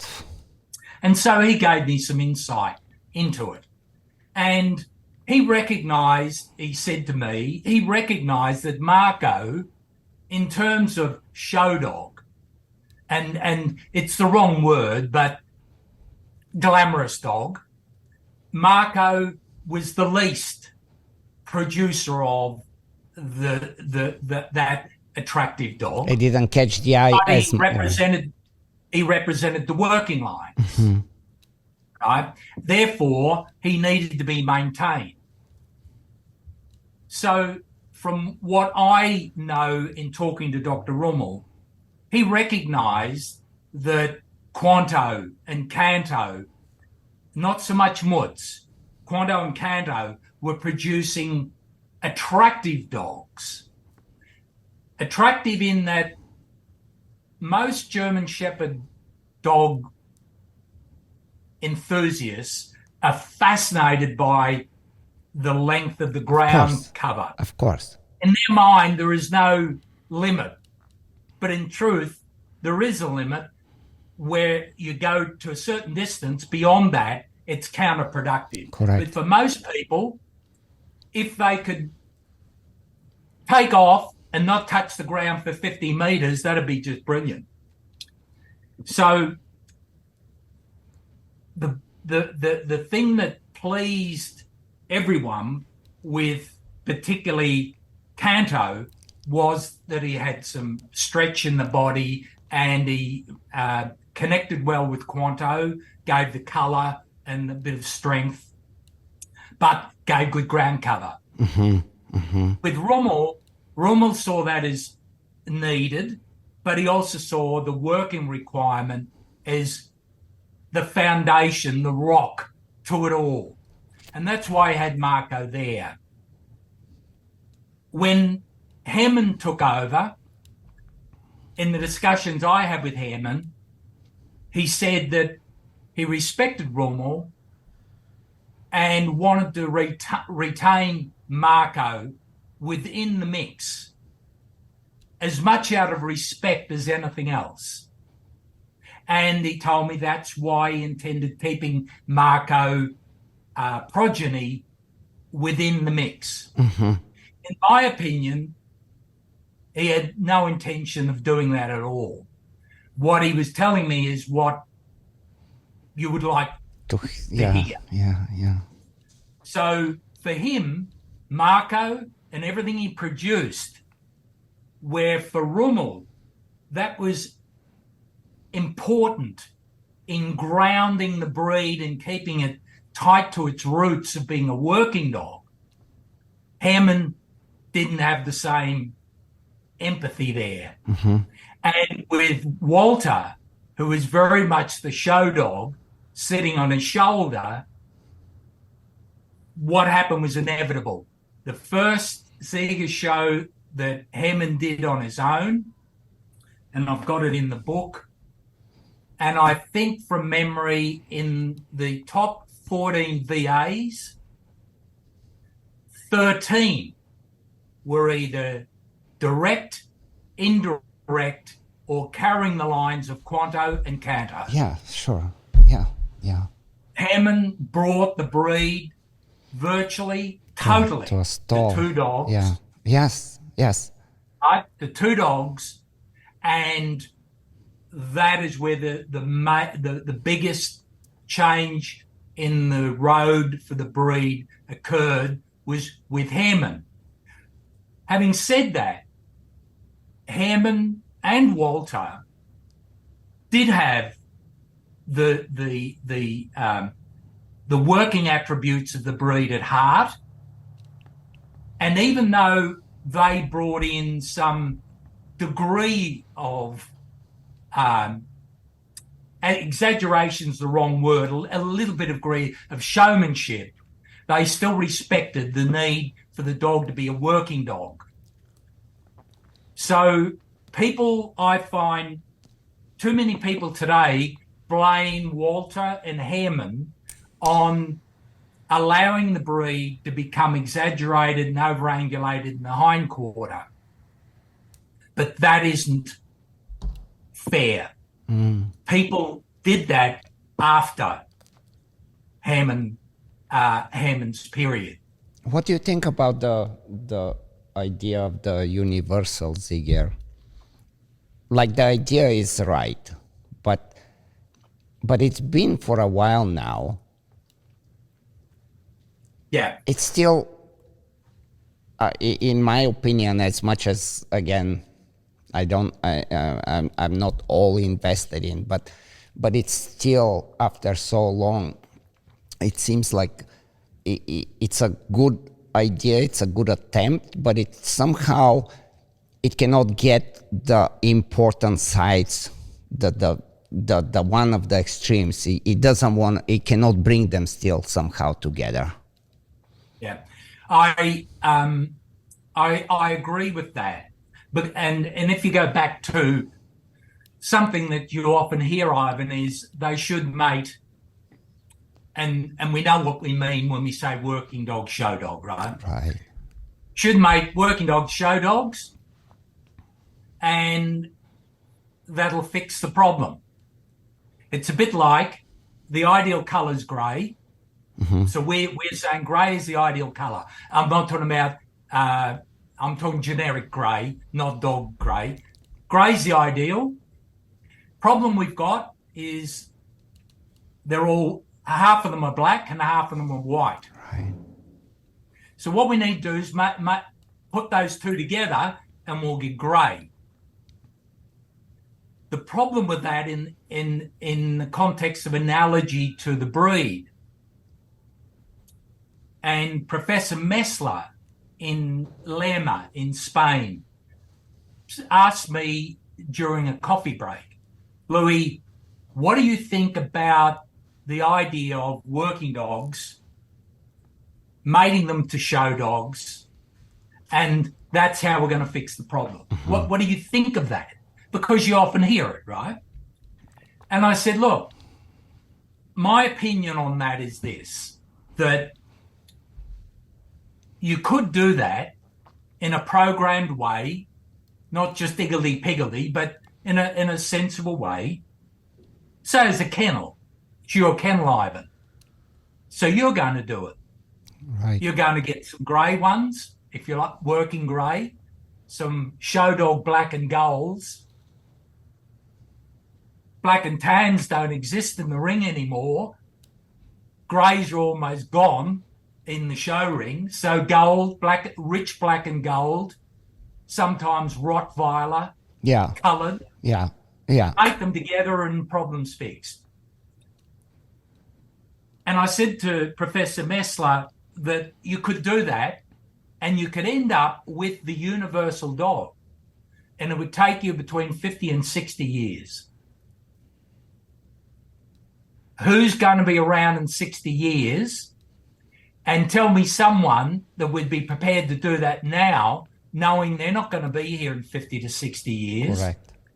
And if you're actively engaged in the show ring, you're not going to be interested in doing it for 5 seconds, never 50 years. And the same in the working area. So my approach, which is in the book, is respect that there is a breed standard. Within the breed standard, there is latitude. Whilst the breed standard is based on the ideal dog, that painting is based on that, an arm's length. It's not painting of the dog I like in that context. They're the specifications. Yeah. And if you don't like it, you don't like the specification. So it's not my ideal, it's the breed standards ideal created into a painting. So if you look at what IGP dogs do, and you look at what show dogs do, they're two very different things. Yeah. For a start, today, unlike the days of past, show dogs 2-3 times a lap around the ring. For a dog, that's like walking from the back door to the front door. And so the need for athleticism, fitness, it just doesn't exist anymore. Right. But nor is it really needed in truth. Like, one of the most important things in a working dog is muscle and muscle development. And the only way that you can assess muscle size and firmness and development is to feel it. And we don't touch the dog in the show ring. And there's no way you can see muscle development through hair, particularly with a long coat. It's not possible. Where that stems from, Ivan, is in the days of von Stephanitz and Dr. Funk, the dogs walked, trotted, had a drink, walked, trotted, had a drink, run, trot, walk, go 6-7 hours over 2 days. You didn't need to touch them.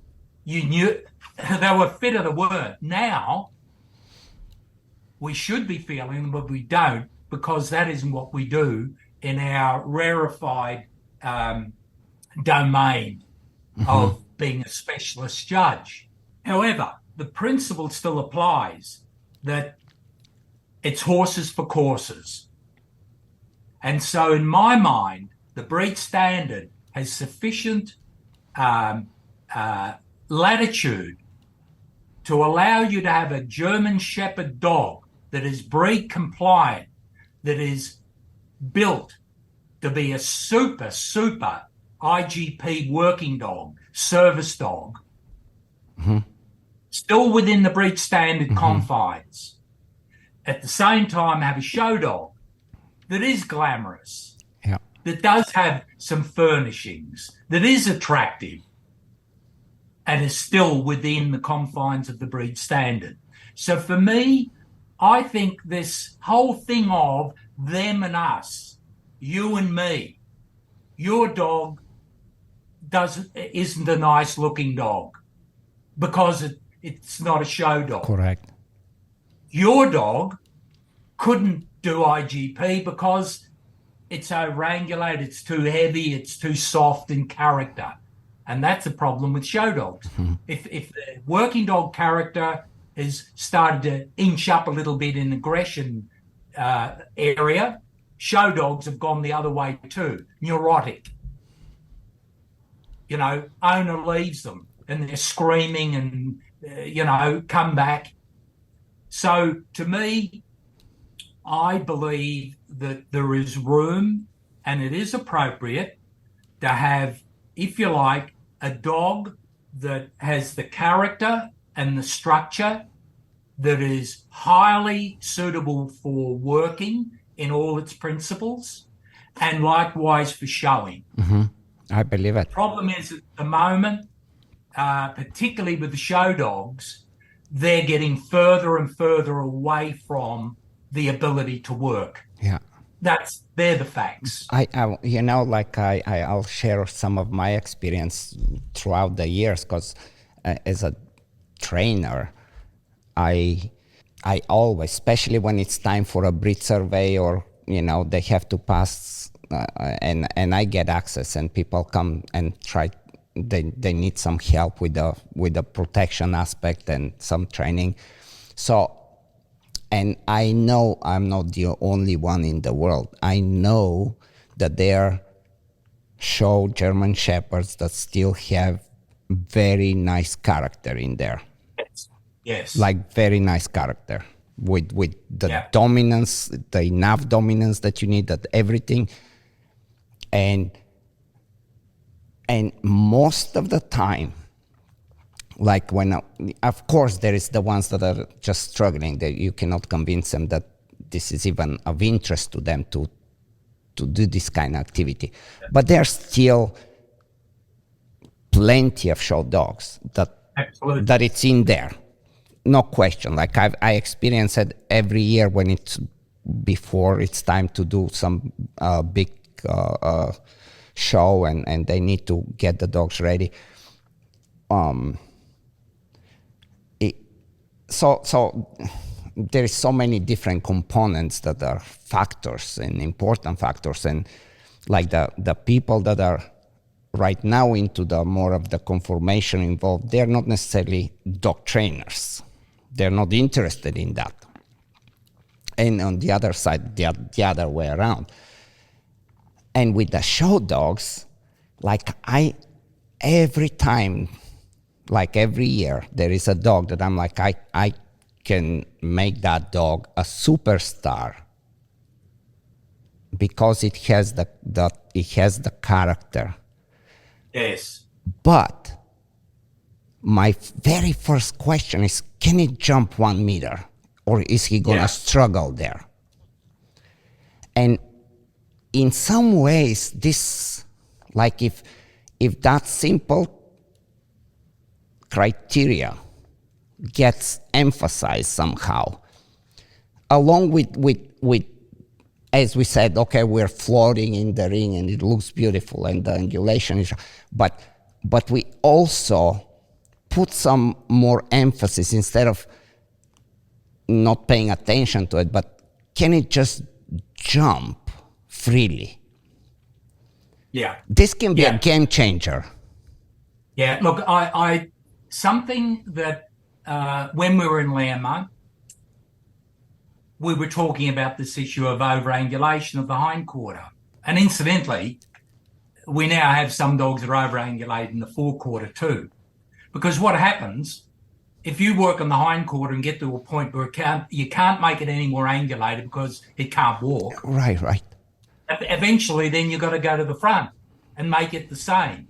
And that's happening with some dogs. But the overangulation in the hindquarter and the impediment to dogs jumping, because of that, we were talking about that in Lama. And Margaret Van Dorsen made a comment that I think we'll agree, that she's seen some dogs that are so deep behind in the show ring and winning, and they go to the dais and they can't jump up onto the dais.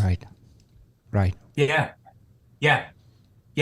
And I think actually what you've led me into is, again, it was Lama, and Lama was great.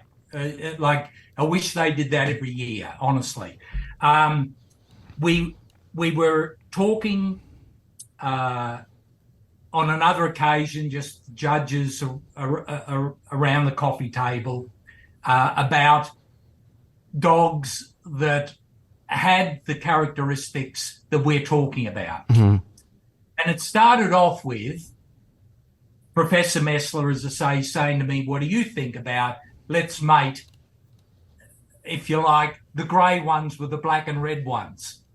And then we'll have the ideal, that. And I said, 50, 60 years, who's going to do that? And why would you? Why would you? Very true. Why would you bother? Yep. And then in another conversation, someone said to me, so what do you think should happen?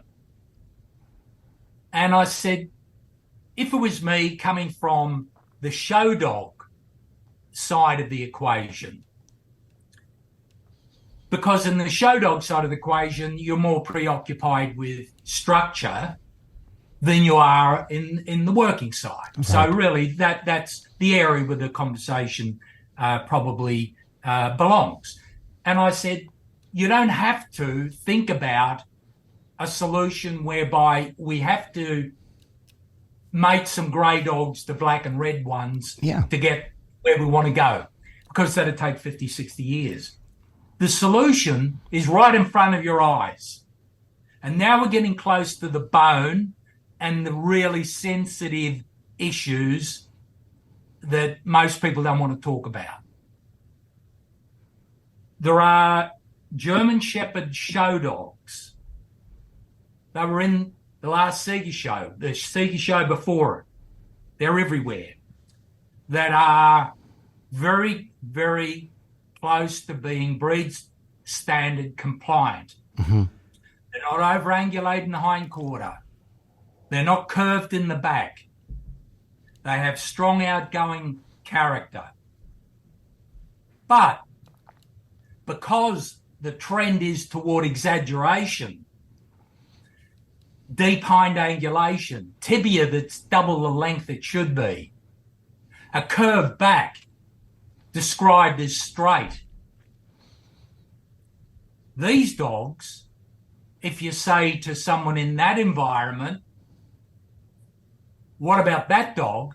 He's underangulated and his back's too straight.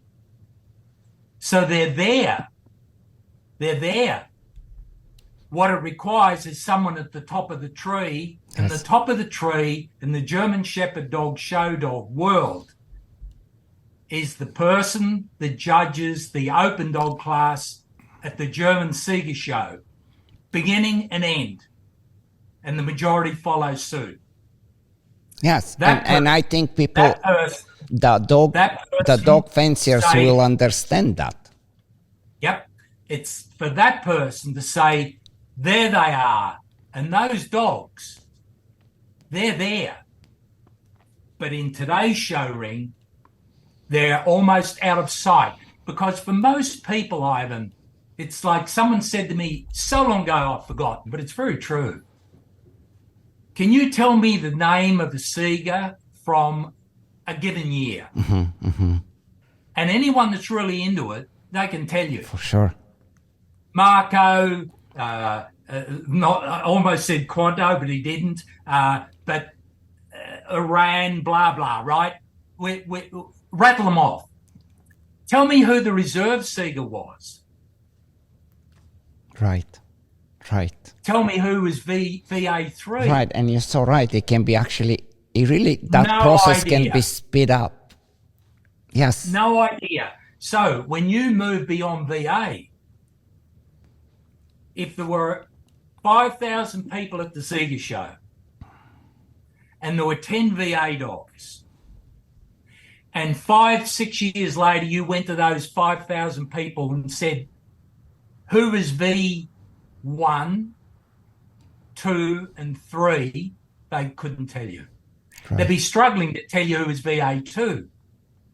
So these dogs I'm talking about that are there, and I think of one, Digger for Metalvice, in my mind is a good example. Mm-hmm, They're there, but you can't have dogs that are exaggerated in form. Yes, they get overshadowed. Yeah.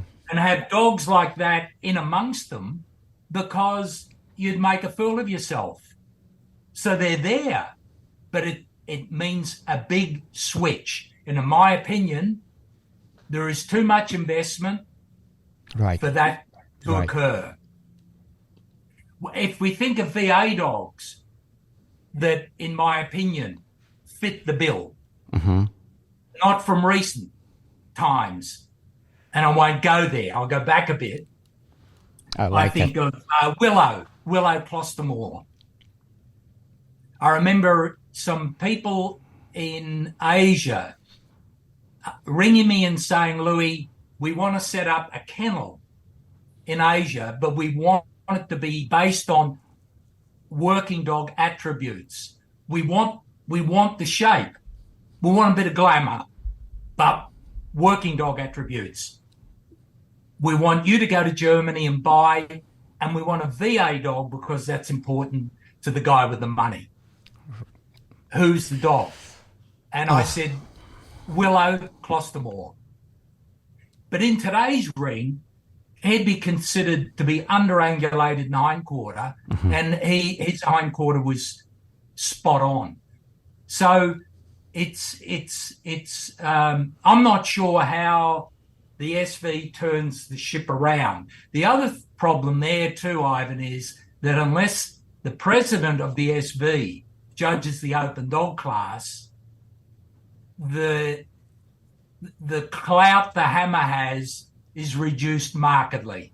You know what is interesting, and again, I really don't think I'm the only one, but being in the, like, fully invested in the sport world,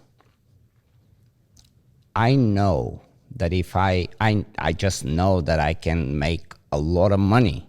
It's like when the money, and of course money is a thing, we cannot disregard that. It will be stupid if we disregard it, as you said. But the money are there.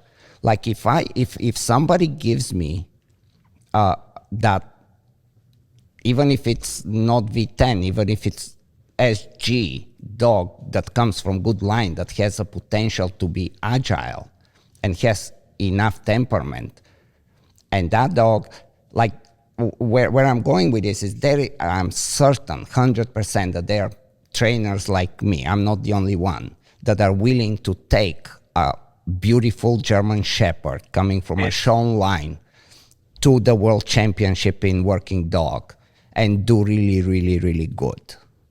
Yeah. And when that happens, there is money there. There's no question about it. Yeah, and you're right. Whether we like it or not, money is what drives, particularly in our breed. You know, I mean, you're talking about huge volumes of money. Yes. But you're right. Exactly what you say is correct. But then it comes down to who's going to do that, who's going to, make the call.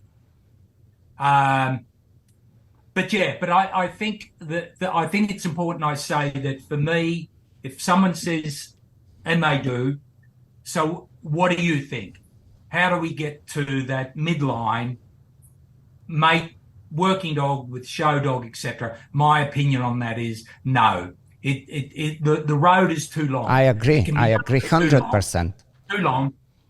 But personally, for me, because of my show dog background, that I'm saying there are plenty of dogs in Germany that are beautiful dogs, breed standard compliant, not overangulated, have a straight back, have strong character, within size,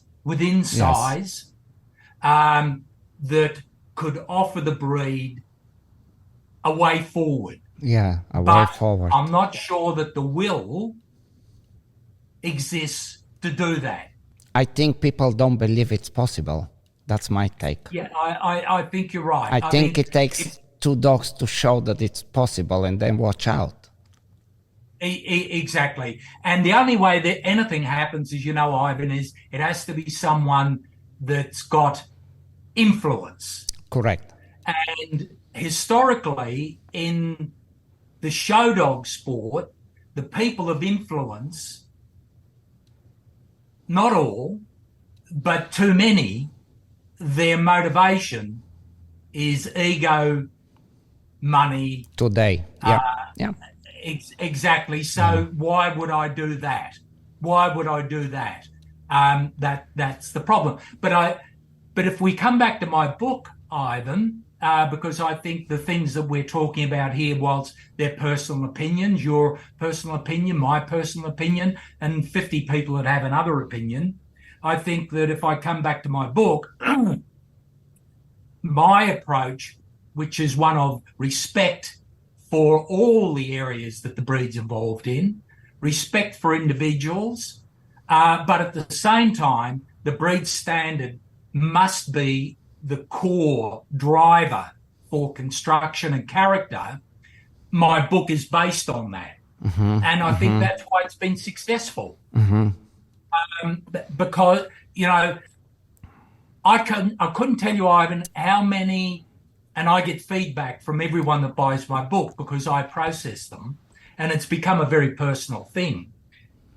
I've lost count of young girls, young boys, 17, 18, 19, that have got one German Shepherd dog.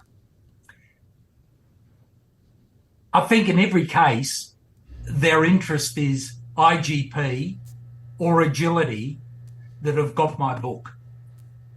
And the reason why I think the book has been so successful, and the first edition, as you know, was sold out in 16 weeks to 69 countries, is because it's not driven by my personal bias.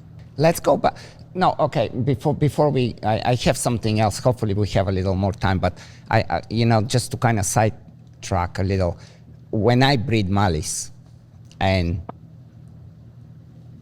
I'm to pick a puppy for myself, in my early years, I would be like always like, oh, this is the one, because it just stands out and it's doing things and it's whatever. It took a lot of time as a breeder to realize that if you want to do it right, you cannot go extreme. And especially like now, if I'm selecting a dog for myself, and I have my best friend wants to get a dog from me, and I'm like, yeah, come and pick your dog. I know which one you're gonna pick. You're gonna pick that one because it's just gonna pop in your eyes and you cannot get your eyes away. But I like the one in the middle. Yes. And it very much the same, but from the working aspect, you know, like there is this beauty about the middle. Yeah, I think one of the interesting things I found, I had someone who is and is heavily involved in IGP, seriously involved. And I invited her, I was going to say that person. You're already giving away. Her, to come to a confirmation show. And she did. And we were watching the dogs going around, and she made a comment to me, their bones are all so big. And I said, oh, look, to me, nice bone. If I have an issue, it's fine bone. But strange one. I said, oh, so I think it's all right. Why do you say, well, they're just too big? I said, so when you're picking a puppy in your litter, what do you look for in bone? She said, I prefer finer bone because they're faster. Functionality. Now, that may not apply to anybody else, but it was really interesting. Yeah. It was interesting to hear that. So in a way, Ivan, I think that is why I came to the conclusion of it's horses for courses, that whilst it would be wonderful to have the universal dog that everyone agrees on, I think the reality is that when you actually get down into it and look at what people want in those two specific areas, and we're just talking IGP and show now, not service or avalanche Correct, dogs or correct. whatever, that there are differences that are understandable, that are well within the confines of the breed standard, but each side needs to respect and understand why that preference. Yes. Instead of at the moment, it's just you don't know what you're talking about. It's like it's like yes. Yeah, that's very unfortunate. It's the And wrong. to say- It's the wrong way. Correct. And again, Ivan, I think that's why I wanted my book to be open in that regard. And of course, I would never have dreamed that 3/4 of my book sales would go to working dog service obedience enthusiasts. Not in my wildest dreams. But part of it is because it's at arm's length. There is no bias by me. Correct. And yeah. No, correct. I mean, they're like again, like you cover East German dogs, which again, like I Yes. was in the 80s. I was still in Eastern Europe. I still have pictures with these German shepherds,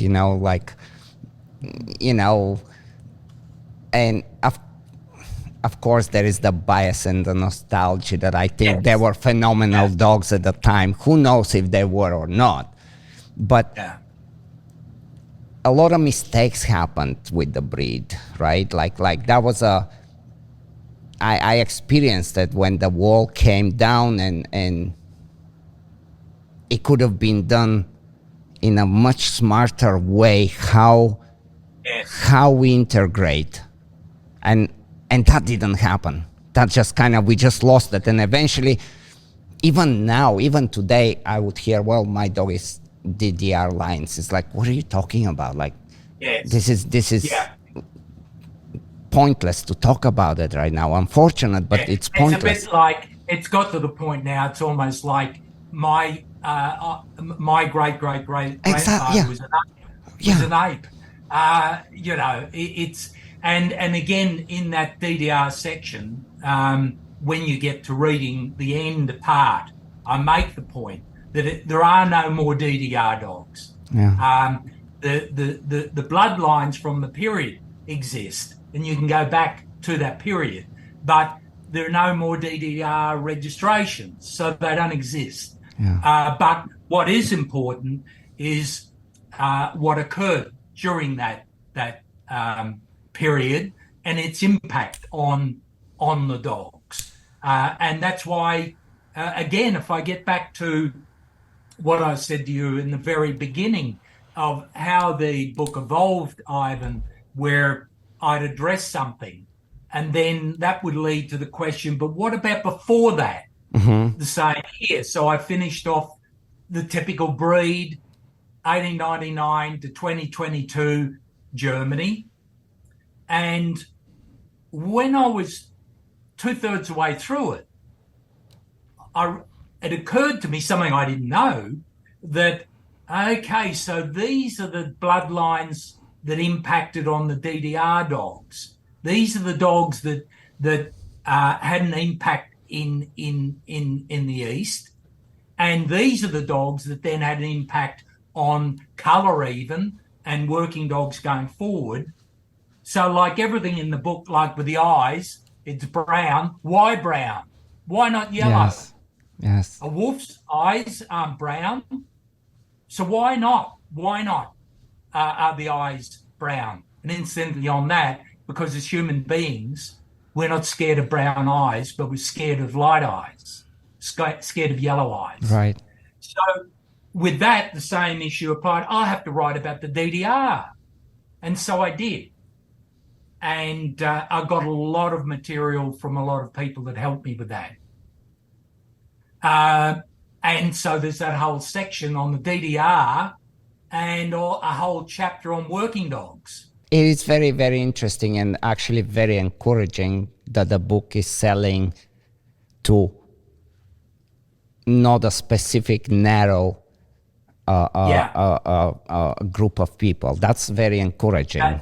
It is. And we're only talking small numbers, Ivan, but I think really important, particularly in that overangulation has created a problem, misunderstanding at the general public level, at the veterinarian level, that they believe the instability is hip dysplasia.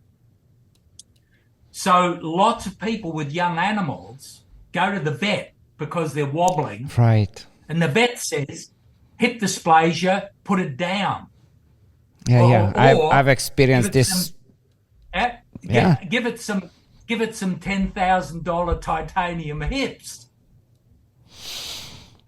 What's pleasing for me is that we have sold almost 20 books to veterinarians. That's really important, significant. Yeah, I mean, I think, like I know that I'm certain that what you did, it's a amazing contribution, and there is a hope because of books like this, and because of that, like, you need the young people, and I'm glad that they're buying the book, and I'm glad that they're getting excited and they're getting educated, because you have to, it's very difficult as a human not to take sides and not to just and to understand sides before you try to see where it can go. You're absolutely right. You're absolutely right. And even when I started writing the book, I was conscious of people would say, why is he writing about working dogs, IGP dogs? What does he know? And I saw some comments from America, people saying that. Incidentally, 73% of all book sales now go to America. I love it. The least number of hopefully sales, that podcast helps more, because, as I say, that this is a and in talking about the well receiving of the book, as you can imagine, one of the things that was always in my mind. So Professor Messler, president of the SV, I don't know if you know, I was a WSV Continental Director, and he sacked me because I was critical of some aspects of what the SV were doing. So he sacked me. We didn't speak for 5 years. Oof. Yeah. Dog world, right? Then he got my book, and he rang me and said, I've got your book, and I'd like us to be friends again. And we become very good friends. Beautiful. We speak weekly now, and it's really nice. So when we were in Lerma, I knew that he was happy with the book. My concern was that he may be offended by some of the things I've said in there in regard to the management of the breed by the SV. Correct. Which included a period under him. So it was like, I don't know how this is going to go. He loved the book.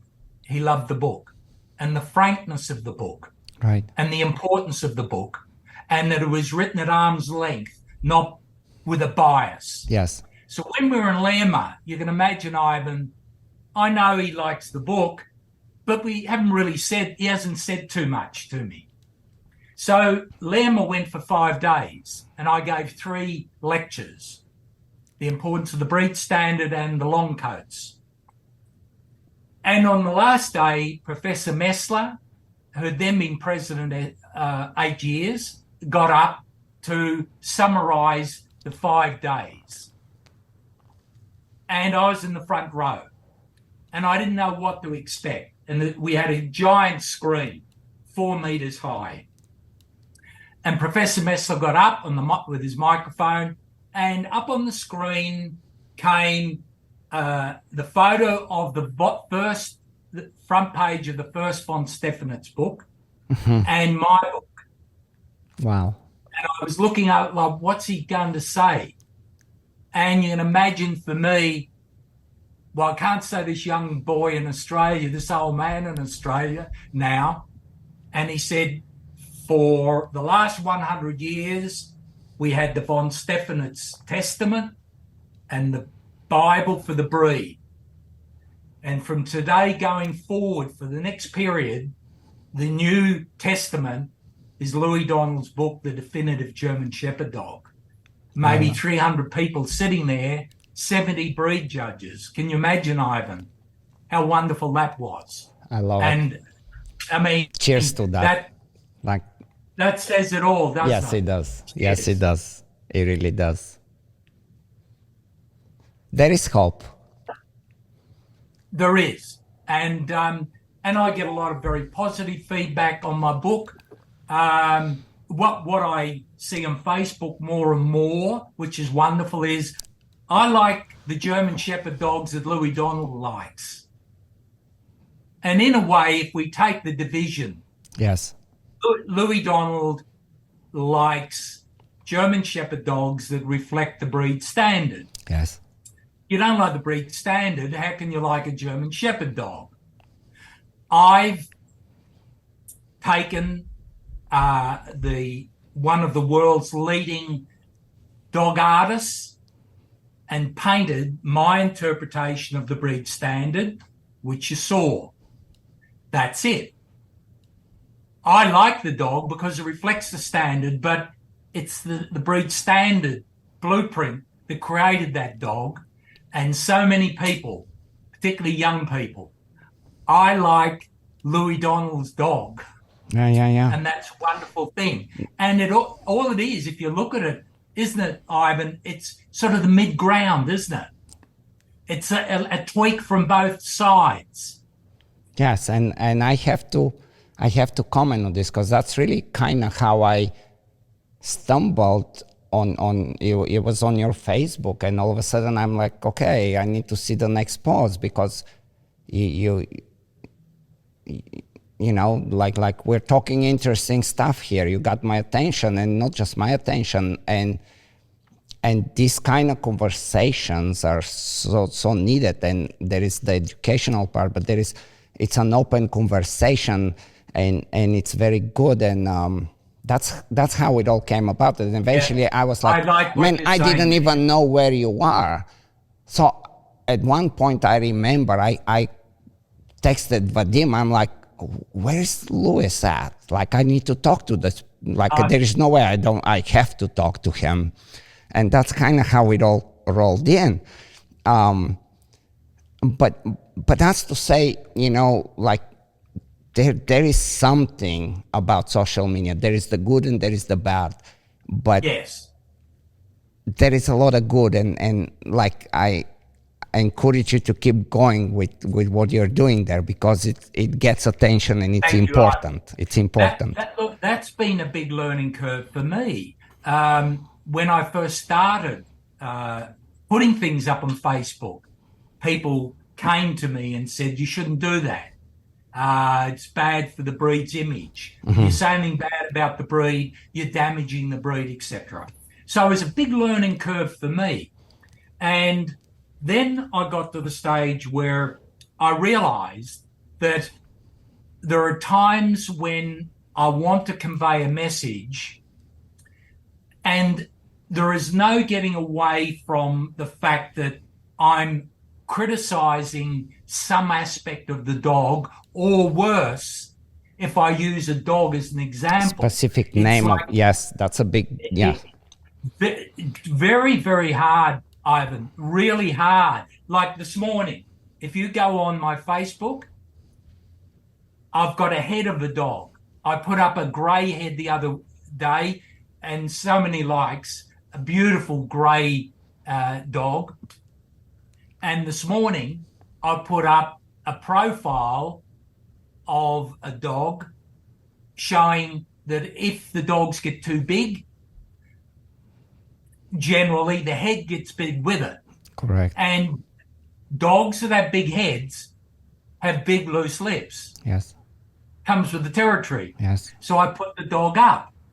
this is And on top of that, the endurance goes out. Now, talking from a trainer. yes, correct. So big loose lips.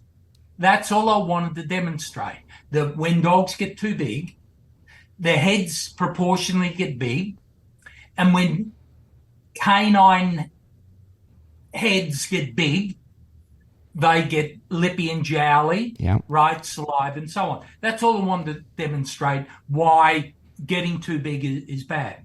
Someone immediately comes in and says, oh, I know that dog. That's Fred. Right? And this is like quite an important dog. And I went back, deleted it, and sent him a message. And I said, this is a generic comment. Very true. If you mention the dog, the whole point of my post is lost. Very true. And everybody's in there criticizing, how could you do that, etc. So it's a delicate edge at some points. I know this firsthand, because when it is very much exactly the same on the sport and the working dog world, because you know, if we're talking about a certain training technique or a certain and you have to show an example. If you don't show an example, you cannot bring the point home. But when you do that, now it becomes personal, and we need to somehow find a way how we can talk to each other. Like, we really need to talk to each other. And you'll notice, Ivan, that if you were to step back and have a quick spin of my Facebook posts over the last 10 years, something you notice is more drawings coming in. Mm-hmm. But that's because of my friend Linda Shaw, that we developed a lot of drawings between us. So what I'm doing now to take that away is using more drawings. And so I think it's a smarter way. Yeah, but there are some times when you can't. It is what it is. Like this dog. Correct. You know, the lips are the lip because it was eating the pigment. Correct. Because what happens, Ivan, a lot with dogs when they have really jowly lips and a lot of saliva, they start it impacts on the pigment. Oh, and not just that. It will like all that saliva is gonna start creating hotspots. It's gonna mess up the gums. It's gonna opens the door to quite a few health issues. Teeth decay. Of course. So what is your, like, I'm curious now. I know you're retired from judging. What is your position? How are you involved in the German Shepherd world, besides what you do on Facebook and of course the book and everything? Yep. With regard to the judging, You are a retired judge or no? I'm not sure. Okay, I was going to clarify. So I was in the first instance ANKC, Australian Kennel Control Judge, in the first instance. That judging license is recognised automatically by the FCI and the VDH. Yeah? To be a foreign list SV judge, and I did 7 exams. Now they only do 3 or 4. Mm-hmm. I did 7. Part of the criteria for acceptance is you've got to be your country of origin licensed by your kennel control. Then you do that. So because Germany retires you at 70, which is ridiculous. Yes. I mean, I can see it that, like, when people lived in the 40s and 50s, things change now. It shouldn't be. Because that rule goes back about 30 years. Like, old age was 50 then. Correct. So my license was revoked, terminated, whatever, right? Oh, so it wasn't you deciding to back off. It was just by the rules. I got a letter. Dear Louis, you've been wonderful. Congratulations. Thanks for years of service. No watch, no gold watch, just a little letter. So that was me, gone. But I'm still ANKC, FCI, VDH recognised judge. Okay. So I continue judging. Like next week, I'm judging in India. Okay. And giving a breed lecture in India. So I continue judging. That's awesome, because you need to go out. Until I decide I don't want to judge anymore. I'm also a breed surveyor, Kermeister. Right. So I do breed surveys. So I'm actively Very engaged. good.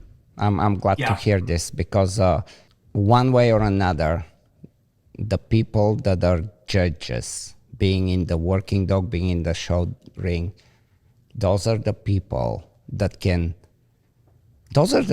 everybody is paying attention to, that they can very quickly bring in a very intelligent way where we are going.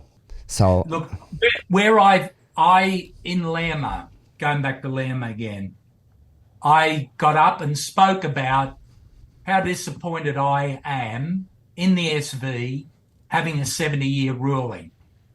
And I pointed out that I gave 3 breed lectures, more than anyone else. Right. I've just written a book that Professor Messler has said is the new von Stefanitz book. Here I am talking to you now. I'm not tired. Right. I didn't get forgetful. So I just said I was disappointed in that rule. I regret, or I'm disappointed for the breed, that there are so many people in Germany who, unlike me, don't have an FCI license to fall back on, and they're finished. And Ivan, the saddest thing I ever saw in regard to this, I was a very good friend of a German judge who is very active actually in IGP, Rolf Falzer. And Rolf, I think his forte was tracking. I think it was tracking. Rolf Falzer. He was vice president of the SV once. He and I were very good friends. I stayed with him many, many times. And so we were there, Gail and I were there on one occasion, and we're having dinner, he and his wife, Gail and I, and he started to talk.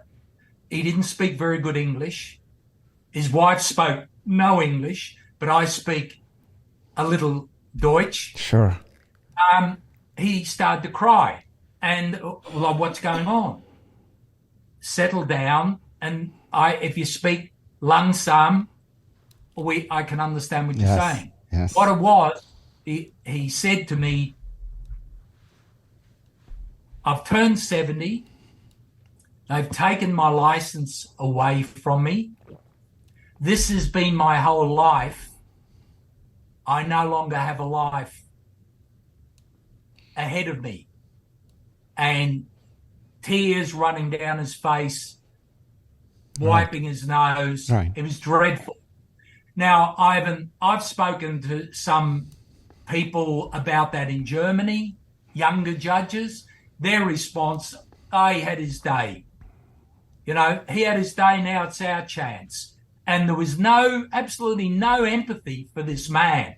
What I saw, though, is for some people, Ivan, it's a big deal for them, a big deal. But there it is, there's the rule. But thankfully, I judge until the day I say I no longer want to judge. And the safety gap there is, if you don't see yourself that you should no longer be judging because you're physically and or mentally incapable of it, the exhibitors will tell you they won't come to the show. For sure. Yeah, I mean, the age at this point in time should not be a factor. I agree. Question. No question. Ivan, there are some people I know that are 40 should give it away. Right. Right. No kidding.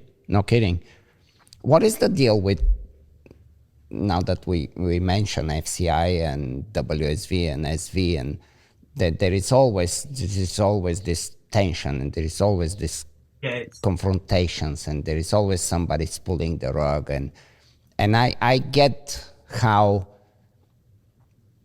I really get it. Why is that?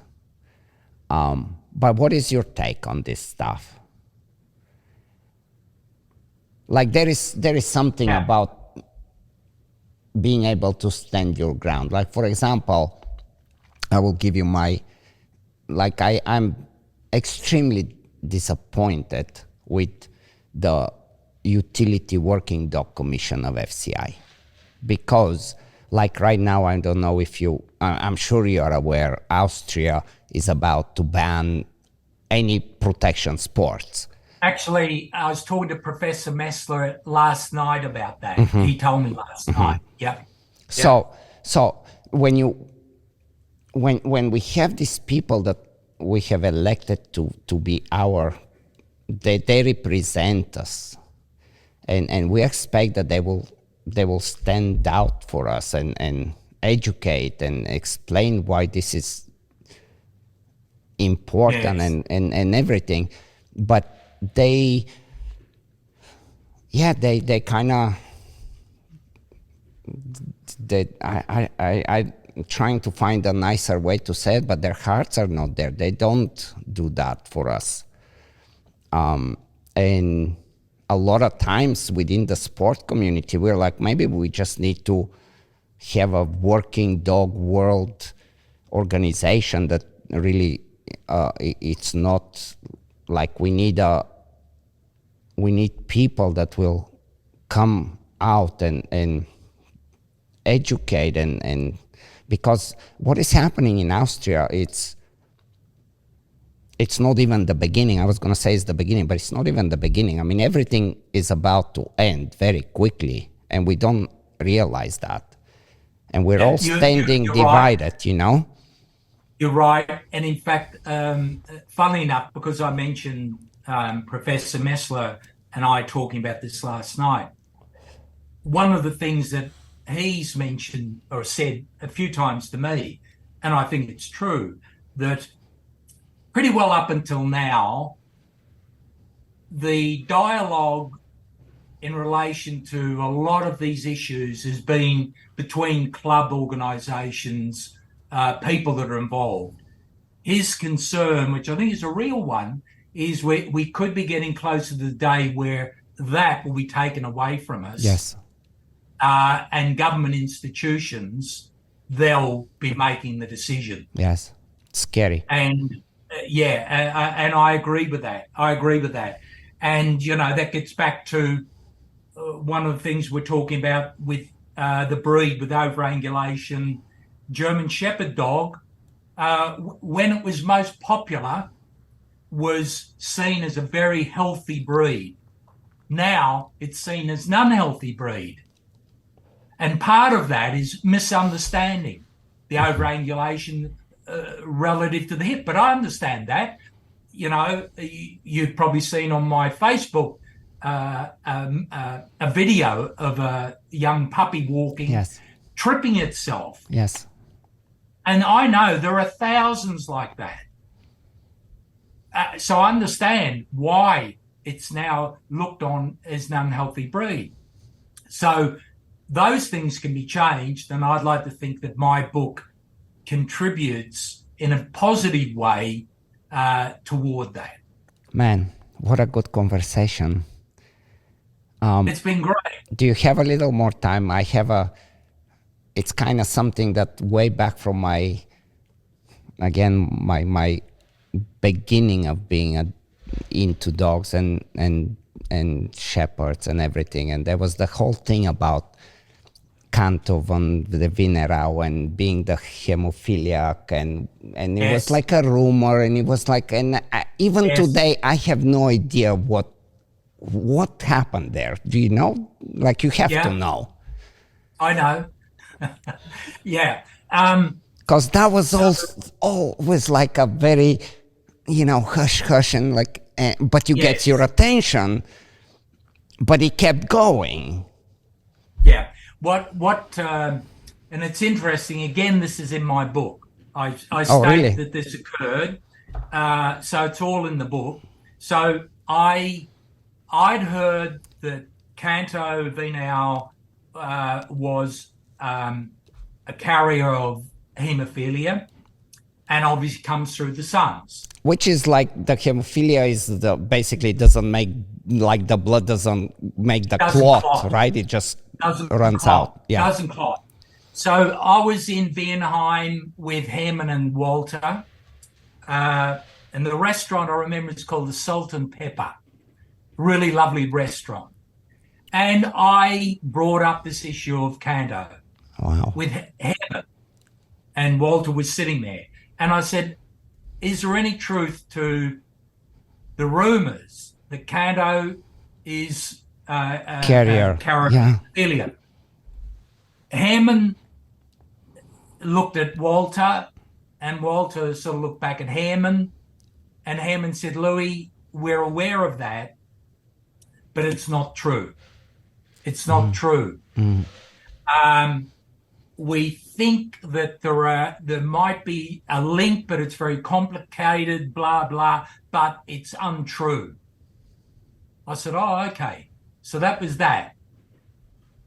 After that conversation, maybe 6 months later, I don't Canto even know if I'm putting died. you on a spot here talking about this. No, it's fine. Okay. It's in the book. It's in Okay. the book.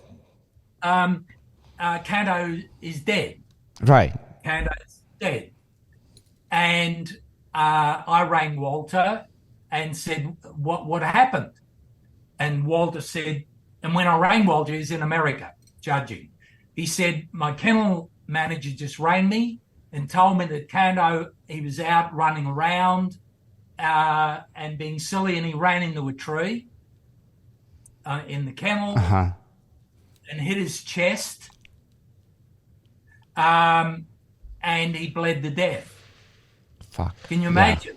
Yeah. And I'm like, and Walter's telling me this, and I'm like, holy cow. I said, Walter, do you realize the implication of that? Right. What do you mean? I said, with the haemophilia. He said, no. You keep talking about, and he got cranky. So then I found out that he ran into the tree, and there is a large artery comes across the prosternum that got cut. Because he's a haemophiliac, he bled to death. Oof. And then it became public. Okay, so But it is. as far as the SV were concerned, and Malcolm Willis writes about this in his book, that the SV said that they were going to publish all dogs that were declared haemophiliacs. And I think they published 2 dogs' names or something. So in truth, that was a cover-up. But even today, Ivan, and again I mention this in the book, what surprises me, even today, people talk about how important Canto Vinau was to the breed. Yeah. How important he was. And my he never position was a is- Ziegler, right? He never won. No, Right. I think Rummel the first year put him back because of character. He didn't have strong character. And then the second year he made him V1. His first breed survey, he was class 2 because of his character, and he was infirm behind. And then I think Rummel sort of favoured him a bit because he was producing well. Right. But my position, for the people that have said the breed is better because of Canto and he gave shape, and my opinion is Canto Vinau should never have been used for breeding, period. Interesting. Yeah, I had to that's been like for more than 30 years in my head. Yeah. But that's I think one of the problems with the show dog attitude by some people, that even when you've got something as dreadful as that, as dreadful as that, Right. it's worth it because he gave us shape. I mean, think about that, Ivan. The logic of that argument. But there are people that are like that. Overangulation, dogs tripping themselves, falling over. But it's worth it because we've got the shape. Yeah, yeah. That's the problem. We've come long ways though with where science is, and it's incredible how many things we can test for today and make Yes. very, very intelligent choices in breeding. Like Yes. we have the abilities now. Yeah, that's right. And we've come a long way, obviously, as you say, from that period. Like at the time of Canto becoming, oh, no, they would have been able to do tests because humans. Yeah. But a lot of things are hidden in the past. You know, we talk about when I did my 140 years of breed development. Mm-hmm. Of course, I'm relying on pedigrees being accurate. Right. Fred was really the father of Johnny. Johnny was really the father of Mary. I have to accept that. Right. And then their pedigree and their critique, it may be that Mary wasn't Johnny's father because there were a lot of bad things done by some people. I'm smiling because in And that is one area I won't give you names. Right, exactly. Yeah, I understand. I'm smiling because in the Malinois world, this was a since they became popular in the 80s, like mid 80s. The really good dogs, they were not coming from FCI kennels, and there was a lot of. I mean, I remember getting my first dog, and I'm like, I need to know.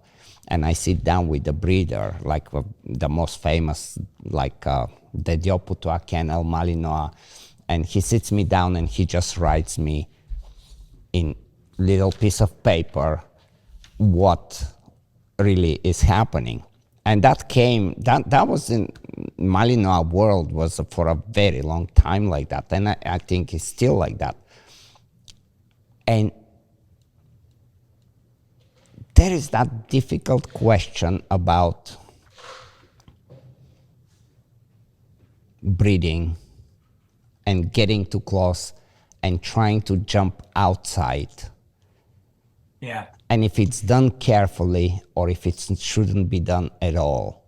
This is a whole other debate that maybe we need to have another podcast and talk about this. Yeah. Well, certainly, you know, if you have a look at the show dog in Germany at the moment and look at the outcome from the last Cedar show, which I covered, the first four effectively are Willie. We should be opening it up, the bloodlines, not closing them. Yes, it's very difficult. It's very difficult for an individual, in this case, Ben Weber, standing in the middle of the ring to make things work and juggle all the elements. Mm-hmm. And I think that if money is a big part of the equation, like how many of these dogs have been sold to China for money that you and I could buy a house for? For sure. And that's part of the equation. The water gets very muddy, doesn't it? Yeah. The dog world is very interesting. Yeah. Very interesting. Something that I learned a long time ago is that in an argument, self-interest will always win over idealism. Tough one. What will be, like, what would you message be for the young people that are just getting involved and getting your book and getting the spark is there now, what do you tell them? I think, and I don't. The reason I'm hesitating, it's like I feel this is self-interest making the comment, but it's not, and I don't need to preface it with any sort of apology, as it were, that if someone is new to the breed, starting off in their early days, and they are genuinely, sincerely interested in the German Shepherd dog in all its aspects, then really this is the book they should be buying. Yes. And I say that without apology. Yes. No, I will double down on this any day. Yeah. And as you know, there are so many people around the world, from Professor Messler, talking about the FCI president, to Dinky Sandros, who's a leading all breeds judge. So many have said, if you're serious about the breed, particularly if you're a German Shepherd dog or working dog judge, then you should have this book. Yeah. The advice that I'd give any young person is read as much as you can, listen to as much as you can, ideally have a mentor, but in the end, allow your intelligence to decipher what's truth, what's not truth. Navigate through everything, right? At the core of it all is a breed standard. That is the Bible. That is the ultimate guardian. No living person, no matter how big his ego, rides above the guardianship of the breed standard. If you don't like what's in the breed standard, you don't like the German Shepherd dog. So when somebody says to you, I prefer this dog to that dog, look at the dog, relate it to what the breed standard says, and go with the breed standard. Right. Recognize that personal moment of, okay, that's my personal opinion, but still there is a definite guideline. Absolutely. And Ivan, when I gave the brief to the artists, and there were two artists involved, incidentally. The first artist is a breed German Shepherd dog authority within her own right, and wrote a very good German Shepherd dog book in Canada, Linda Shaw. And I worked with Linda to do my drawings. Mm-hmm. So initially, Linda, with me, Linda drew the outline of the dog, of that dog. Okay. Then she died prematurely, unfortunately. And so I had to find an artist, a leading world artist, to take the outline and create the painting. Wow. And that's when Colette Thuriel came in. So the benefit for anyone that wants to see the breed standard in a visual form, then that's been constructed for them. Lois, man, I mean, I have to thank you for everybody for that book. Thank you. Highly recommend it, and like very, very happy that hopefully that's ignites and excites people, and we move forward, because there is always a way forward, and we can make it happen. I think one of the difficulties, Ivan, in selling the book, whilst the first edition was a sellout, obviously now it's getting a little tougher. One of the difficulties is, as you can see, it is utterly impossible to convey to anybody what this book is like until they've got it and open it. That's the difficulty. The other one is that language can be a problem. And so, for example, I know in Germany, the sales are lower there than anywhere else. And one of the reasons put forward is the language. For sure. But as you've seen, there are about 1,500 diagrams. Yes. It's almost like all the words have also been converted into images and drawings. Yes. So even if you don't read English, the book has got a lot to offer. Without a doubt, yeah. Yeah, very true. Man, okay, Luis, I think we need to do another one. I'm not sure what we're going to talk about, but there, I feel like we have more conversations to have. Thanks, Ivan. So I think it's a good place to end this one. Thank you for coming in, and yeah, everybody, there it is. Highly recommended. As I said, like it is becoming a mandatory reading for the school that I run for dog trainers. Not because of any. It's just it's a artwork. Like it's a.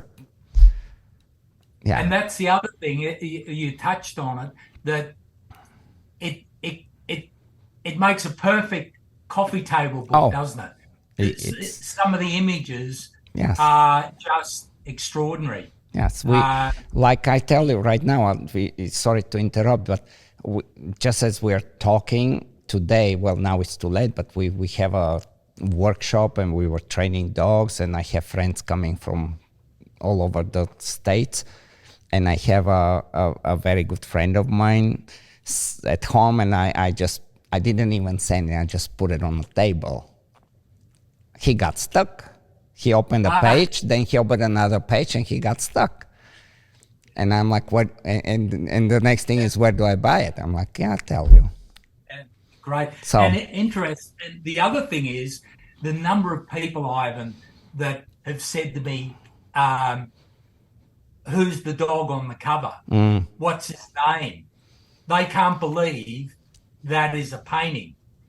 But what's lovely about it is that the number of people that, that looks like my dog, and because it's a collage of 11 dogs. See, the difficulty in me, because it's the definitive German Shepherd dog, the head that I had on there originally was Faya Adelschlag, who's a lovely female, Seagram, German Seagram. And then I showed people, and they said, but her ears are a bit big. Are you saying those ears are okay? I said, no. And her eyes are a little bit round.